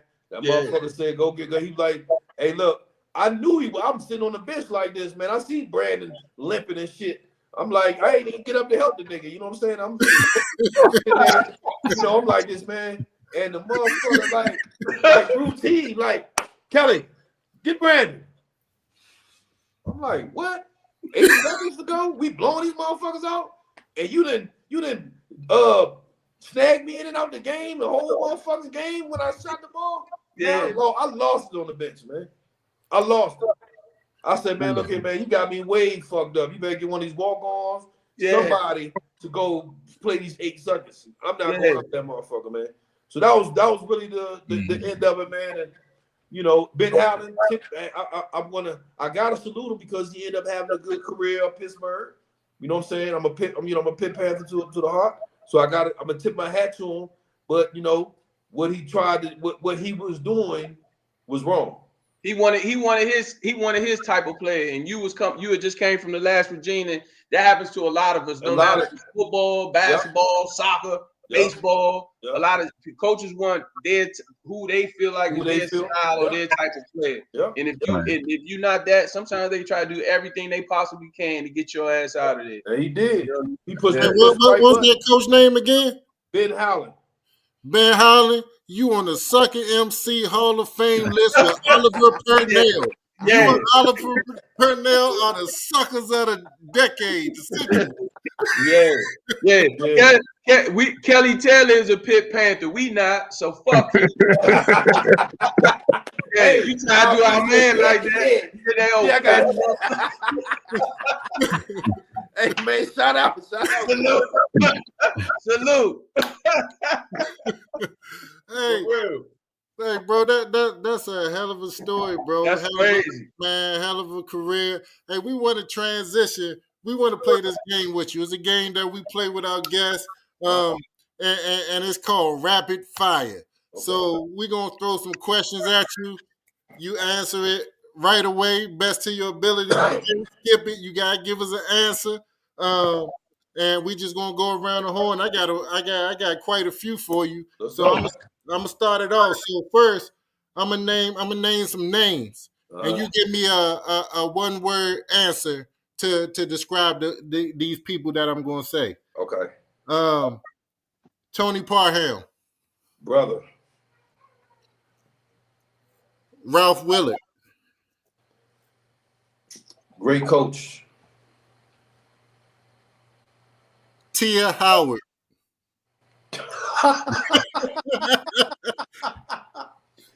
Oh, hell the Pitt, Tia, that's my girl, man. Like that.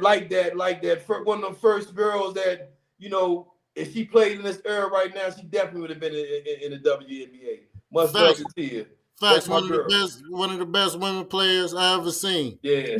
Hey, she was going to surprise you on the show today, but she had to coach a team tonight. Oh shit, yeah, that's my girl, man. I love Tia.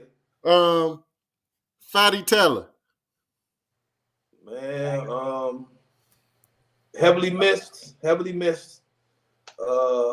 And man, a legend. Mm-hmm. Y'all got some rapid fire questions for him? I got more if y'all want me to keep going. This one real quick. Your top 5 point guards of all time. My top 5 point guards from all time. they ain't got to be in. I mean, I ain't making it in the NBA, man. So you know what I mean. Wherever you want to do it, if you want to do it on the blacktop, wherever, your top 5.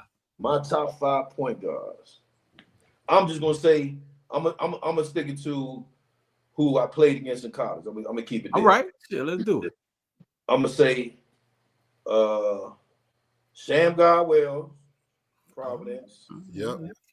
Shaheem Holloway, Seton Hall.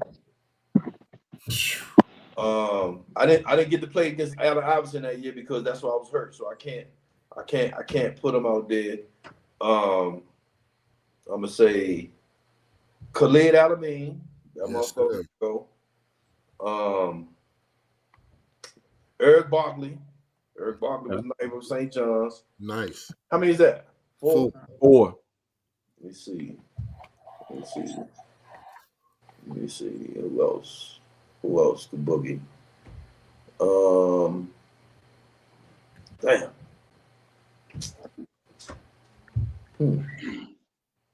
I'm stuck on that last one, man.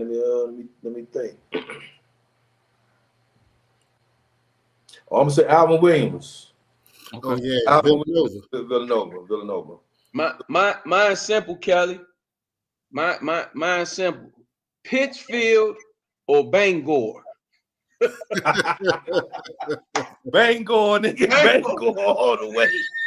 Hey, one Bangor club in Bangor, man. We used to hit the club. Hey, man, like, hey, Cole. Like 30 minutes away, man. Whoever had the car, 8 of us in the car, niggas damn near hanging out the window trying to get to this motherfucker. Hey, that Bangor, man. You would have thought, man, we was in Vegas, man. Vegas, no bullshit, though. Hey, man, look, quick story about the main joint, right? So, Coach Good picked me up from the airport, right? When I first got there. So we ride. Sir. So we ride, you know what I'm saying? It's little, not, I ain't gonna say city life, but you at least see like lights and shit. You know what I'm saying? Lights and shit, right? We ride. Nigga, we turn on a dirt road, nigga. You know what I'm saying? We turn on a dirt road. It's pitch black. I'm like, and I think me and Lenny was in the van together, right?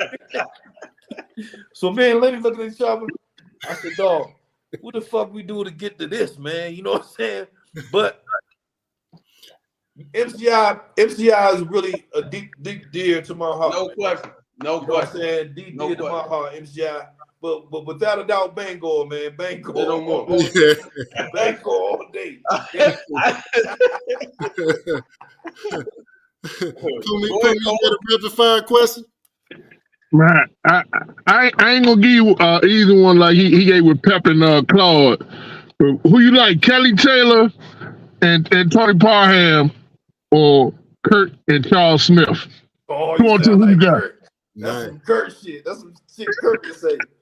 No disrespect. No disrespect, right? What you think I'm saying? Motherfucker, me and motherfucker Tony all day. That nigga Kurt called me all the time with that family shit. Hey man, who you got? Me. Who rank the best in the family? I be like, man, Fatty, me, then the rest of y'all motherfuckers. Y'all can line them up however you want to line them up. You know what I'm saying? It's all love. We all got that competitive nature like that though, man. But you know. Hey, that's a perfect one to segue into my next question. So you gotta start, bench, or cut these 3 guys. Okay. Kurt Smith, Charles Smith, Fatty Taylor. Damn, Kobe. Yeah, hey, rapid fire is real, bro. Damn. Man, I gotta start Fatty. Shit, that nigga made me. Fatty started. Damn, I gotta cut one of cuz. Let me see who I'm gonna cut.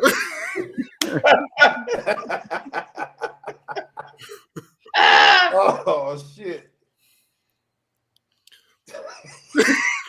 Man, it's rapid fire. Gotta go, man. Oh, are we back to rapid fire? Yeah, oh, you gotta go. Okay, rapid fire, my bad. Start Fatty, cut Smitty, and Kurt on the team. Oh wow. You get a phone call tonight. I know. Either way, I was gonna get a phone call. I'm about to say either way. Either way. top 5 most underrated guards from DC. Top 5 underrated. Louis Bullock. He don't get his pubs. Underrated, so I can't say. Let me see. Top 5. Tony Parham. He's a little underrated. Let me see. Top 5 underrated. Man, shit. Let me see. Lamar Gumby. What's my man? Chris McGuthrie. Shout out to Chris from Springbrook. Yeah, he could do it. He could book. Durn. Shout out to Durn. Just got inducted into the JMU Hall of Fame last week. And Durn. Those Jason Muscuri. Yes, sir. That's 5 right there. Right? I mean, Yep, that's 5. Yeah. And this is a question that we always ask any baller that we got from the DC DMV area. So if you could pick 10 other players from the DMV, I don't care if they from high school, from college, made it to the NBA, but 10 players other than yourself that you would take with you to any city, LA, New York, Chicago, to bump with you, who would it be? Who would those 10 players be? It don't matter what like age range, nothing or like. No, it could be somebody you played middle school with. Oh, okay. If they from the DMV, or they could have made it to the league, played in college, whatever. So we gotta go with KD. You know what I'm saying? If you saying the DMV, I'm gonna say Kirk Smith. That's 2. I'm gonna say see, man, I stopped watching the NBA and shit after I stopped playing this shit. I kind of tuned out. So can I alter that question? Can I just say my error? Yeah, absolutely. You can say whatever you want. It's your whoever you want. Whatever criteria you want. Okay, I'm gonna go with Kobe Turner. I'm gonna go with William Peters. I'm gonna go with Greg Jones. I'm gonna go with Louis Bullock. I'm gonna go with my man Marquise Newby. I'm gonna go with Air Shitty. Y'all remember Air Shitty? Yes, sir. Good counsel. I fuck with Air Shitty. Let me see. Who else? How many is that? I know it's rapid fire, but what's that? Well, you started a new list, so for the new list, I got 1, 2, 3, 4, 5. You got 6, so 4 more. 4 more. Oh, I gotta go with my man Nathan Langley. I love my man play hard. I love my man Nate. 7. 3. Let me see. Keep in mind your cousin Dink, who knocked on your door at 7 a.m. is watching. He already said Dink. Oh, I said Dink. Oh, okay. Yeah. I just want to make sure. He called him William, though. Man, shit, that nigga be calling me right now, man. You fucked me up. You called him William. I said, wait a minute. Your room had to remind me. You can't forget about your boy from McKinley Tech. Oh, VP, yeah. VP. I'm gonna take Victor Page. Now I got 2 more. All right, I go Cuz Charles Smith. I don't know. I gotta go with Smitty. And look at Latia Howard. What's up, sis? Let me see. I got 1 more. Who gonna make that motherfucker pick, man? I know I'm missing a whole bunch of motherfuckers, man. But I'm trying to give them. Let me see. Y'all remember my man James Hunter, do you? I don't remember James Hunter. He went to Coolidge. He got murdered. He went to Coolidge. That's my little youngin' went to Coolidge. Okay. They said rapid fire. There go my 10. Rapid fire. Oh, there go my 10 right there. Hey, Kelly, this my rapid fire question. He didn't ask you this. You gotta he changed it up a little bit. You gotta start bench, and cut these three players: Michael, LeBron, and Kobe. Ooh. I'm starting Kobe. I mean, I'm starting Mike. I gotta cut LeBron, Joe. Hey Kelly, the rest of that shit we don't even. Thank you, brother. We don't even worry about the rest of that shit. It's all good. Yeah. But hey, he just life, baby. Hey, hold on. He just said he stopped watching the NBA. Yeah, that's man. Unvalidated. But I watched him. Hey Mo, it's not looking good for LeBron. The last three guests done cut my boy, man. And that's because you asking everybody that was born in 1970. Hey, yeah, you got to get the young guys. Hey, Money Mo, you can say what you want to say, man. Look here, man. It's over with, man. Listen. Go ahead and take. Hey, listen, it's over, man. Everybody said Mike, man. I mean, don't get me wrong. I mean, Slim got all the. You got all the stats in the world, but the motherfucker I want to play with, man, shit. I want that nigga to be able to knock down that open shot, not pass it to somebody else. You know what I'm saying? You know, that's what LeBron do. I used to be a LeBron fan until when they played Golden State, when he was with Cleveland, and he came down and passed that motherfucker up, Joe, with the seconds going down. Hey, man, I put my LeBron gear on eBay and everything, nigga. I said, man, I'm done with that shit. In LeBron's defense, though, he passed it to a wide open Kyle Korver, and it was 4 people on LeBron. Like, come on, if Kyle Korver can't hit an open shot, man, who can? Michael Jordan used to have 4, 5, 7 motherfuckers on him, 2 motherfuckers from the bench. You ain't even know it. And he still shoot that motherfucker. And that's why Mike used to finish up the game 8 for 36. You can say what you want to say. With a W, though. Hey, he got 6 of them. That's all. W. Yeah, back to back, 2 different times. Come on, and he went try to go play baseball. You can say that. I mean, I used to fuck with LeBron, man. You know what I'm saying? After that game, though, I was like, oh nah, man, I can't do it. You know what I'm saying? I mean, don't get me wrong, he got all the stats in the world, but when it come down to winning that chip, man, I don't want Kobe to shoot that motherfucker. I don't give a fuck how open he is. LeBron forced that shit, nigga. You know what I'm saying? You bigger than everybody. You bigger than everybody, stronger than everybody. Oh, man. Go ahead. Get to the cup, man. So Mike ain't passing Steve Kerr? Mike ain't passing Steve Kerr? Yeah. And he passed to John Paxson. Yeah. So you compared Kobe to them two? Way better shooting than both of them. Yeah, all-time shooters. Yeah, way better. Hey Kelly, way better. Hey Kelly, don't even get involved. Oh, look, them 3 over there. I don't even talk to them on this type of shit. Listen. So anyway, do you like football, and who you like in the Super Bowl? I like Kansas. I like Kansas City. Okay. Are you a Washington? I was there. I went to the Atlanta game when they went overtime. I was home. I went to the Atlanta game. Okay. I was a little upset that they played the other day, man. I was really you know, I think they should have blitzed my man a little more. They was playing. They was giving the receivers way too much respect, man. You know, in my opinion. When Jalen Hurts really ain't no hell of a, like, you know what I'm saying, accurate ass quarterback. You know what I'm saying? In my opinion. Yeah. But I think that's what's going to be the difference, because Kansas City about to blitz that man, Joe. They you know, he gonna have to make a decision quick, or he gonna be out there running. You know what I'm saying? Money Mo, you can make all the faces you want, motherfucker. I saw you make that face.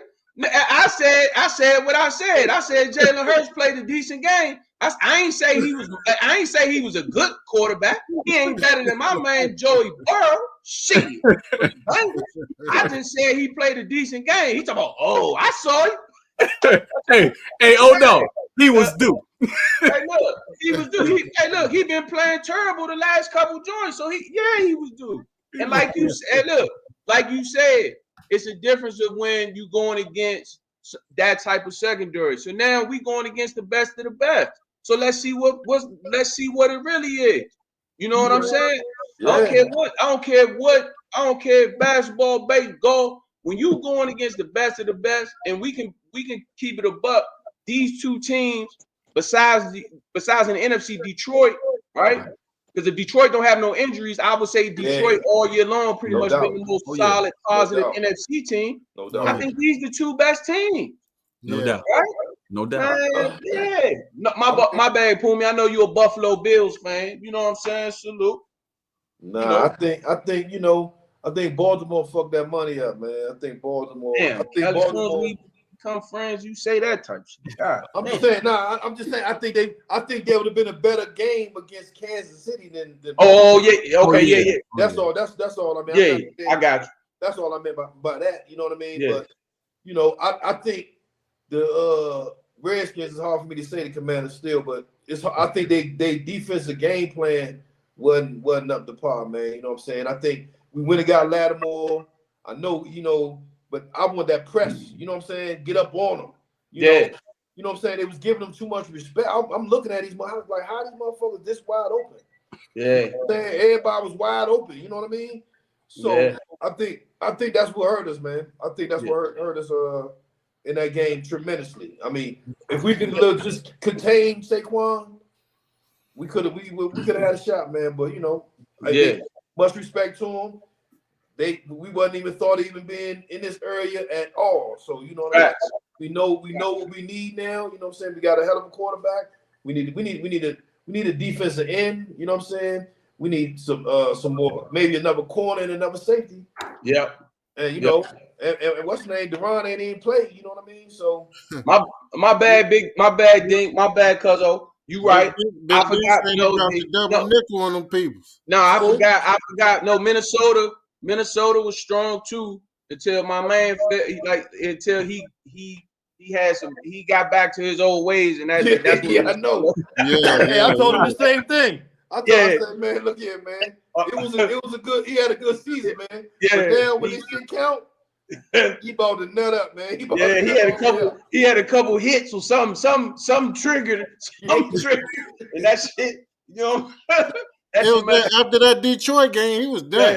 My bad, big thing. But you right though, y'all. Minnesota was solid throughout the whole entire. You right, Cuzzo. During the season, during the season, y'all was regular season. Right, but that shit don't. But like I tell my cousin Kobe with Lamar Jackson, I don't care what you do. I don't care how many MVPs you win in the regular season.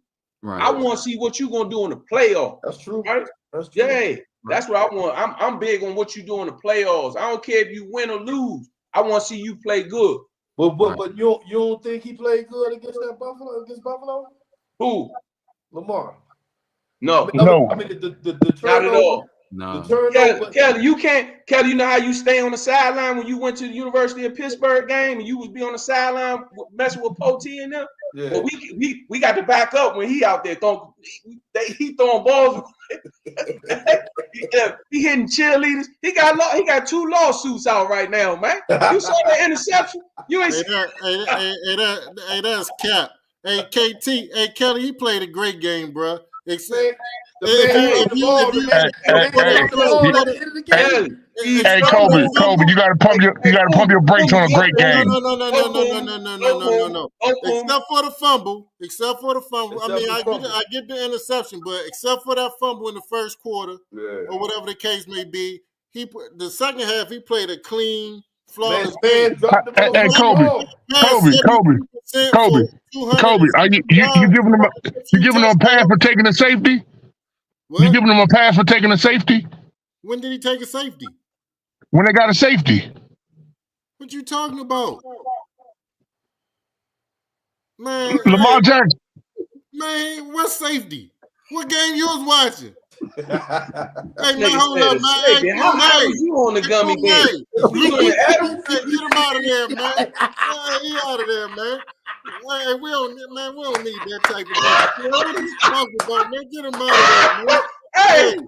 Hey, Pumi said a safety. Hey, Kobe got him out of there. What is he talking about? Safety. Hey, Kelly, he in the penalty box, man. Show, man. Hey, we gonna holler at him in the post-game wrap-up. Hey, KT, you ain't never seen a podcast that got a penalty box. Got a penalty box. He in the penalty box, man. He said it's safety. Kobe said, what game he was watching?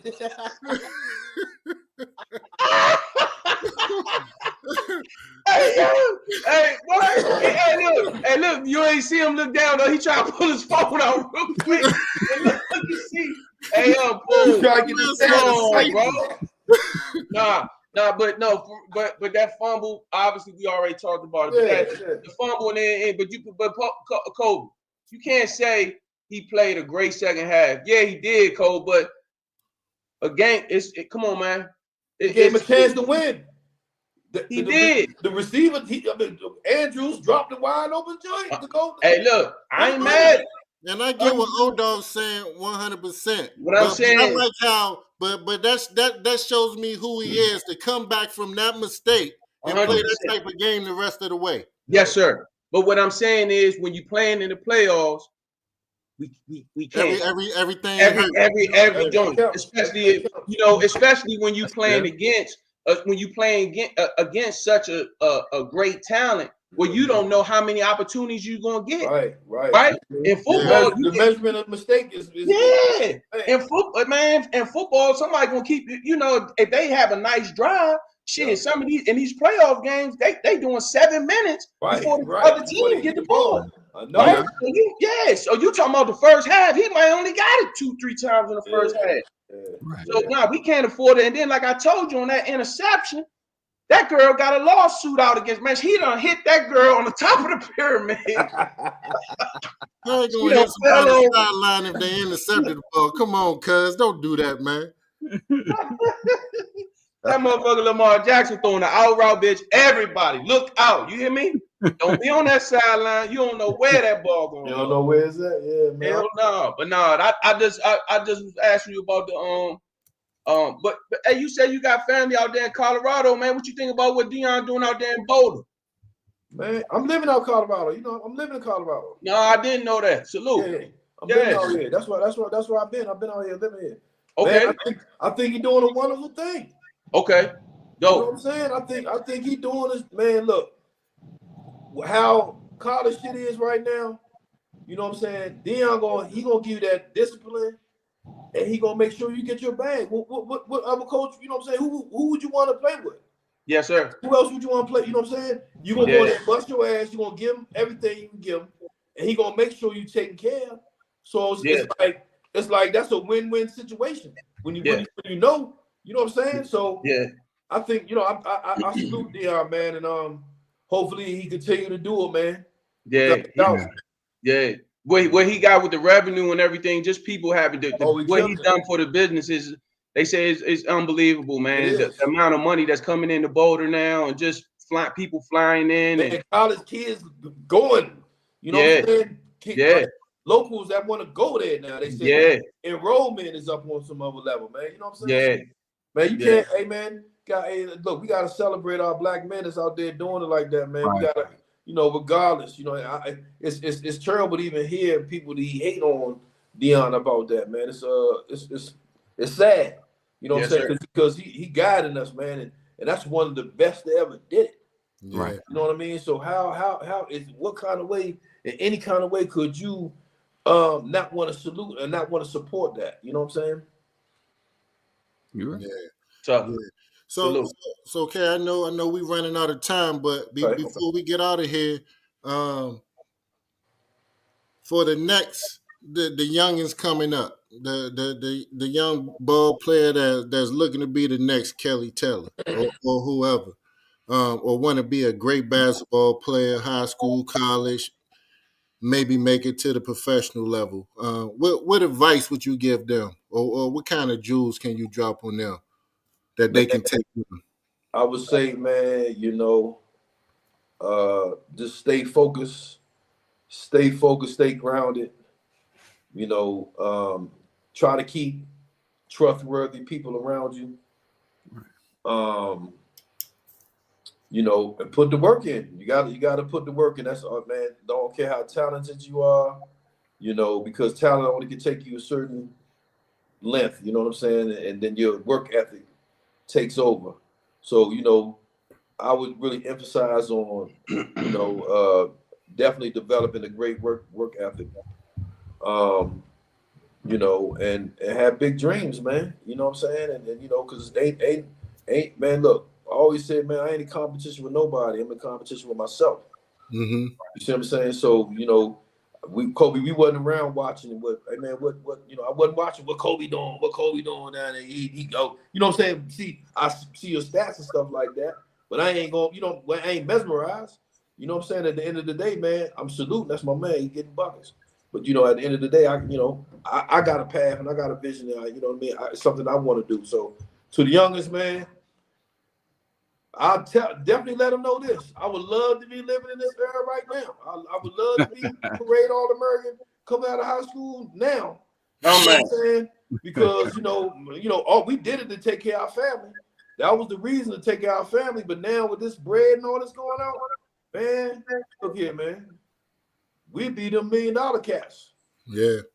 You know what I'm saying? So, that's what I would tell them to emphasize, man. Like, my sons are starting to play now, man, and they doing pretty good, man. And, I just tell them, I said, man, look, man, he be talking about the NBA, and you're just talking about it. I said, man, look, man, don't even think about the NBA. Let's have these short-term goals, man, and accomplish these short-term goals to build up you understanding that you can accomplish a goal. And then, the sky could be the limit. Why not you? Why not you be in the NBA? You know what I'm saying? But I don't want you to focus on that. Let's focus on, playing in high school, trying to get a scholarship. You know what I'm saying? That's you got to do them things first. So that's really all I would give the youngest man. Just stay grounded. Definitely keep the right people around you, man. There's a lot of shit going on around now, like it was when we was coming up too. And make sure your work ethic is right, because it's a big transition between high school practice and college practice. So you got to be prepared for it. Yeah, fact. Hey, Mo Money, you got any final question for Kelly? Oh, man. So I know you didn't make it to the NBA, but I know you're probably watching it now, man. So a point guard that's around your size, what is your opinion on Jalen Brunson? I like Jalen Brunson. I think he should create a little more. He can score like a motherfucker. I think he like be jacking a little bit. I ain't gonna, I ain't trying to take nothing for nobody, points and nothing like that. But I think they'd be a lot better if he facilitated a little more. But I like him. He's a dog. I fuck with Jalen Brunson. That's what's up. Old dog, any final questions? Nothing, man. To have a brother this is 2 weeks in a row, because we had Lenny on last week, and to have Kelly on this week, and the struggles that I know that we all went through, you know what I mean, as far as just going to the prep school. And obviously, Kobe, you know this as well, but just to have a couple people, because a lot of people don't know about, basketball wise, they know about MCI, but they just don't know about where it is. Yeah. And how small of a town it was. Yeah. Right. And I'm not even gonna, Kelly, I'll get your information. We'll chop it up, bro. But no, I got kicked out of there. Oh, right. So so they had me down at long story. Yeah. So but just like you said, man, it wasn't too much to do out there. So you was doing, don't get me wrong, we was pushing the needle too, dog. You know what I'm saying? We was pushing the needle because, dog, we all inner city kids, man. Yeah. Put them in the country with nothing. We gonna find something. We gonna find something to get into, dog. Yeah, right. Yeah. And my dumb self shooting a BB gun and wind up, one of the smart little youngest. How you had some, because you also had guys on your prep routine. There might be a couple cats that was from Maine. We had some cats that was from Maine, and he just called me at the wrong time. Somebody made me mad. I ain't get a chance to get on that phone like I wanted to. And, He called me.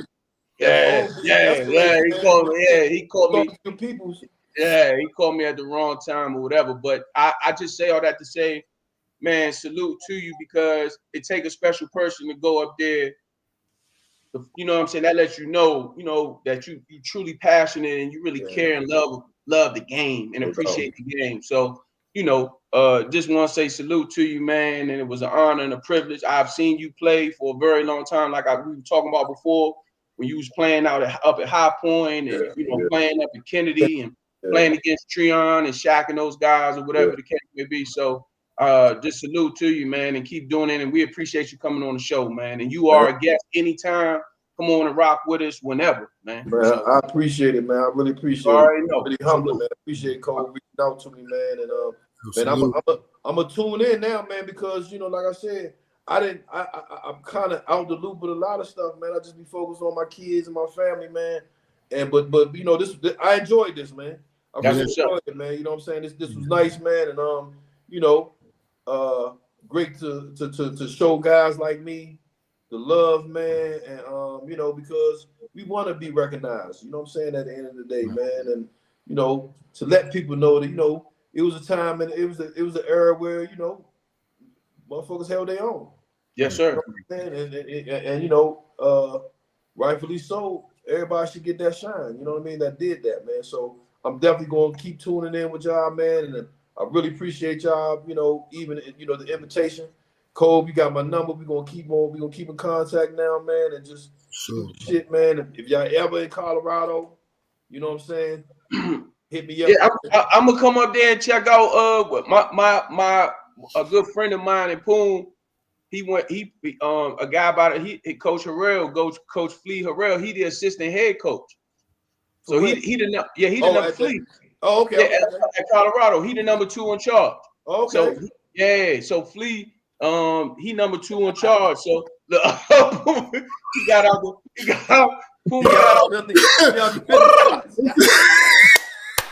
They locked up.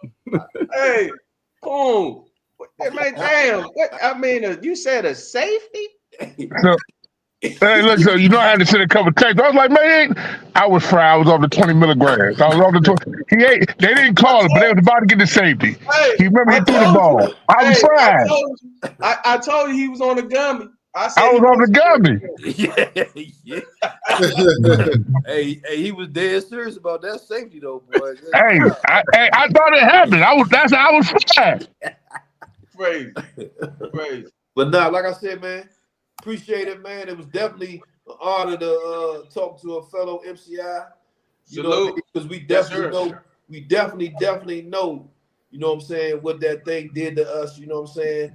And like you said, how you had to be, Kobe, you went to prep school, so you know what I'm saying, you understand it, you know what I mean? And like I said, this is a great platform, man. Great platform. You got start getting some youngers to tune in. So they can really hear the older people and their stories, man, so it can help them out. You know what I mean? Because now the times that we are right now, man, I'm trying to just give out great advice, man. Yeah. And if you take it, you take it. If you don't, you don't. But we didn't really have too many mentors coming up that was telling us the right things. You know what I'm saying? And our era was a lot faster. People was out there really on that corner, man, and those were the guys that we kind of idolized a little bit in a sense. Even though we knew our lane and knew what our passion was, you know what I'm saying. Those were the guys that we kind of like want to be like, man. But nowadays it's good to get these youngers some great advice, some good guidance, man. This is what y'all doing, man. This is a great thing right here, man. Yeah, we appreciate that, bro. Tia, you ain't lying. If we had NIL, man, you ain't lying about that. Yeah, Tia, we'd have been downtown in the skyrise living. We wouldn't been living in no campus. Niggas would been driving anything, you know what I'm saying? So, but I'm glad the young, they deserve it. They finally came across and did it. You know what I mean? It would have been great to have it. I mean, we all, Kobe, I know you guys, you got some bread too, dating, you know what I mean? We all got taken care of, but it just wasn't, you know what I mean? It wasn't in the public, you know what I'm saying? Yeah. So, but it is what it is, man. I'm glad the youngest got an opportunity to make some money, man, and I'm proud. Hey, before we go, let's tell you something funny. So when we was on our visit at Pitt, that was the first time I saw a coach give a player money. So the dude, Bobby, right? Yeah, Bobby Jones. Yeah, he recruited you. I seen him give you that bread, right?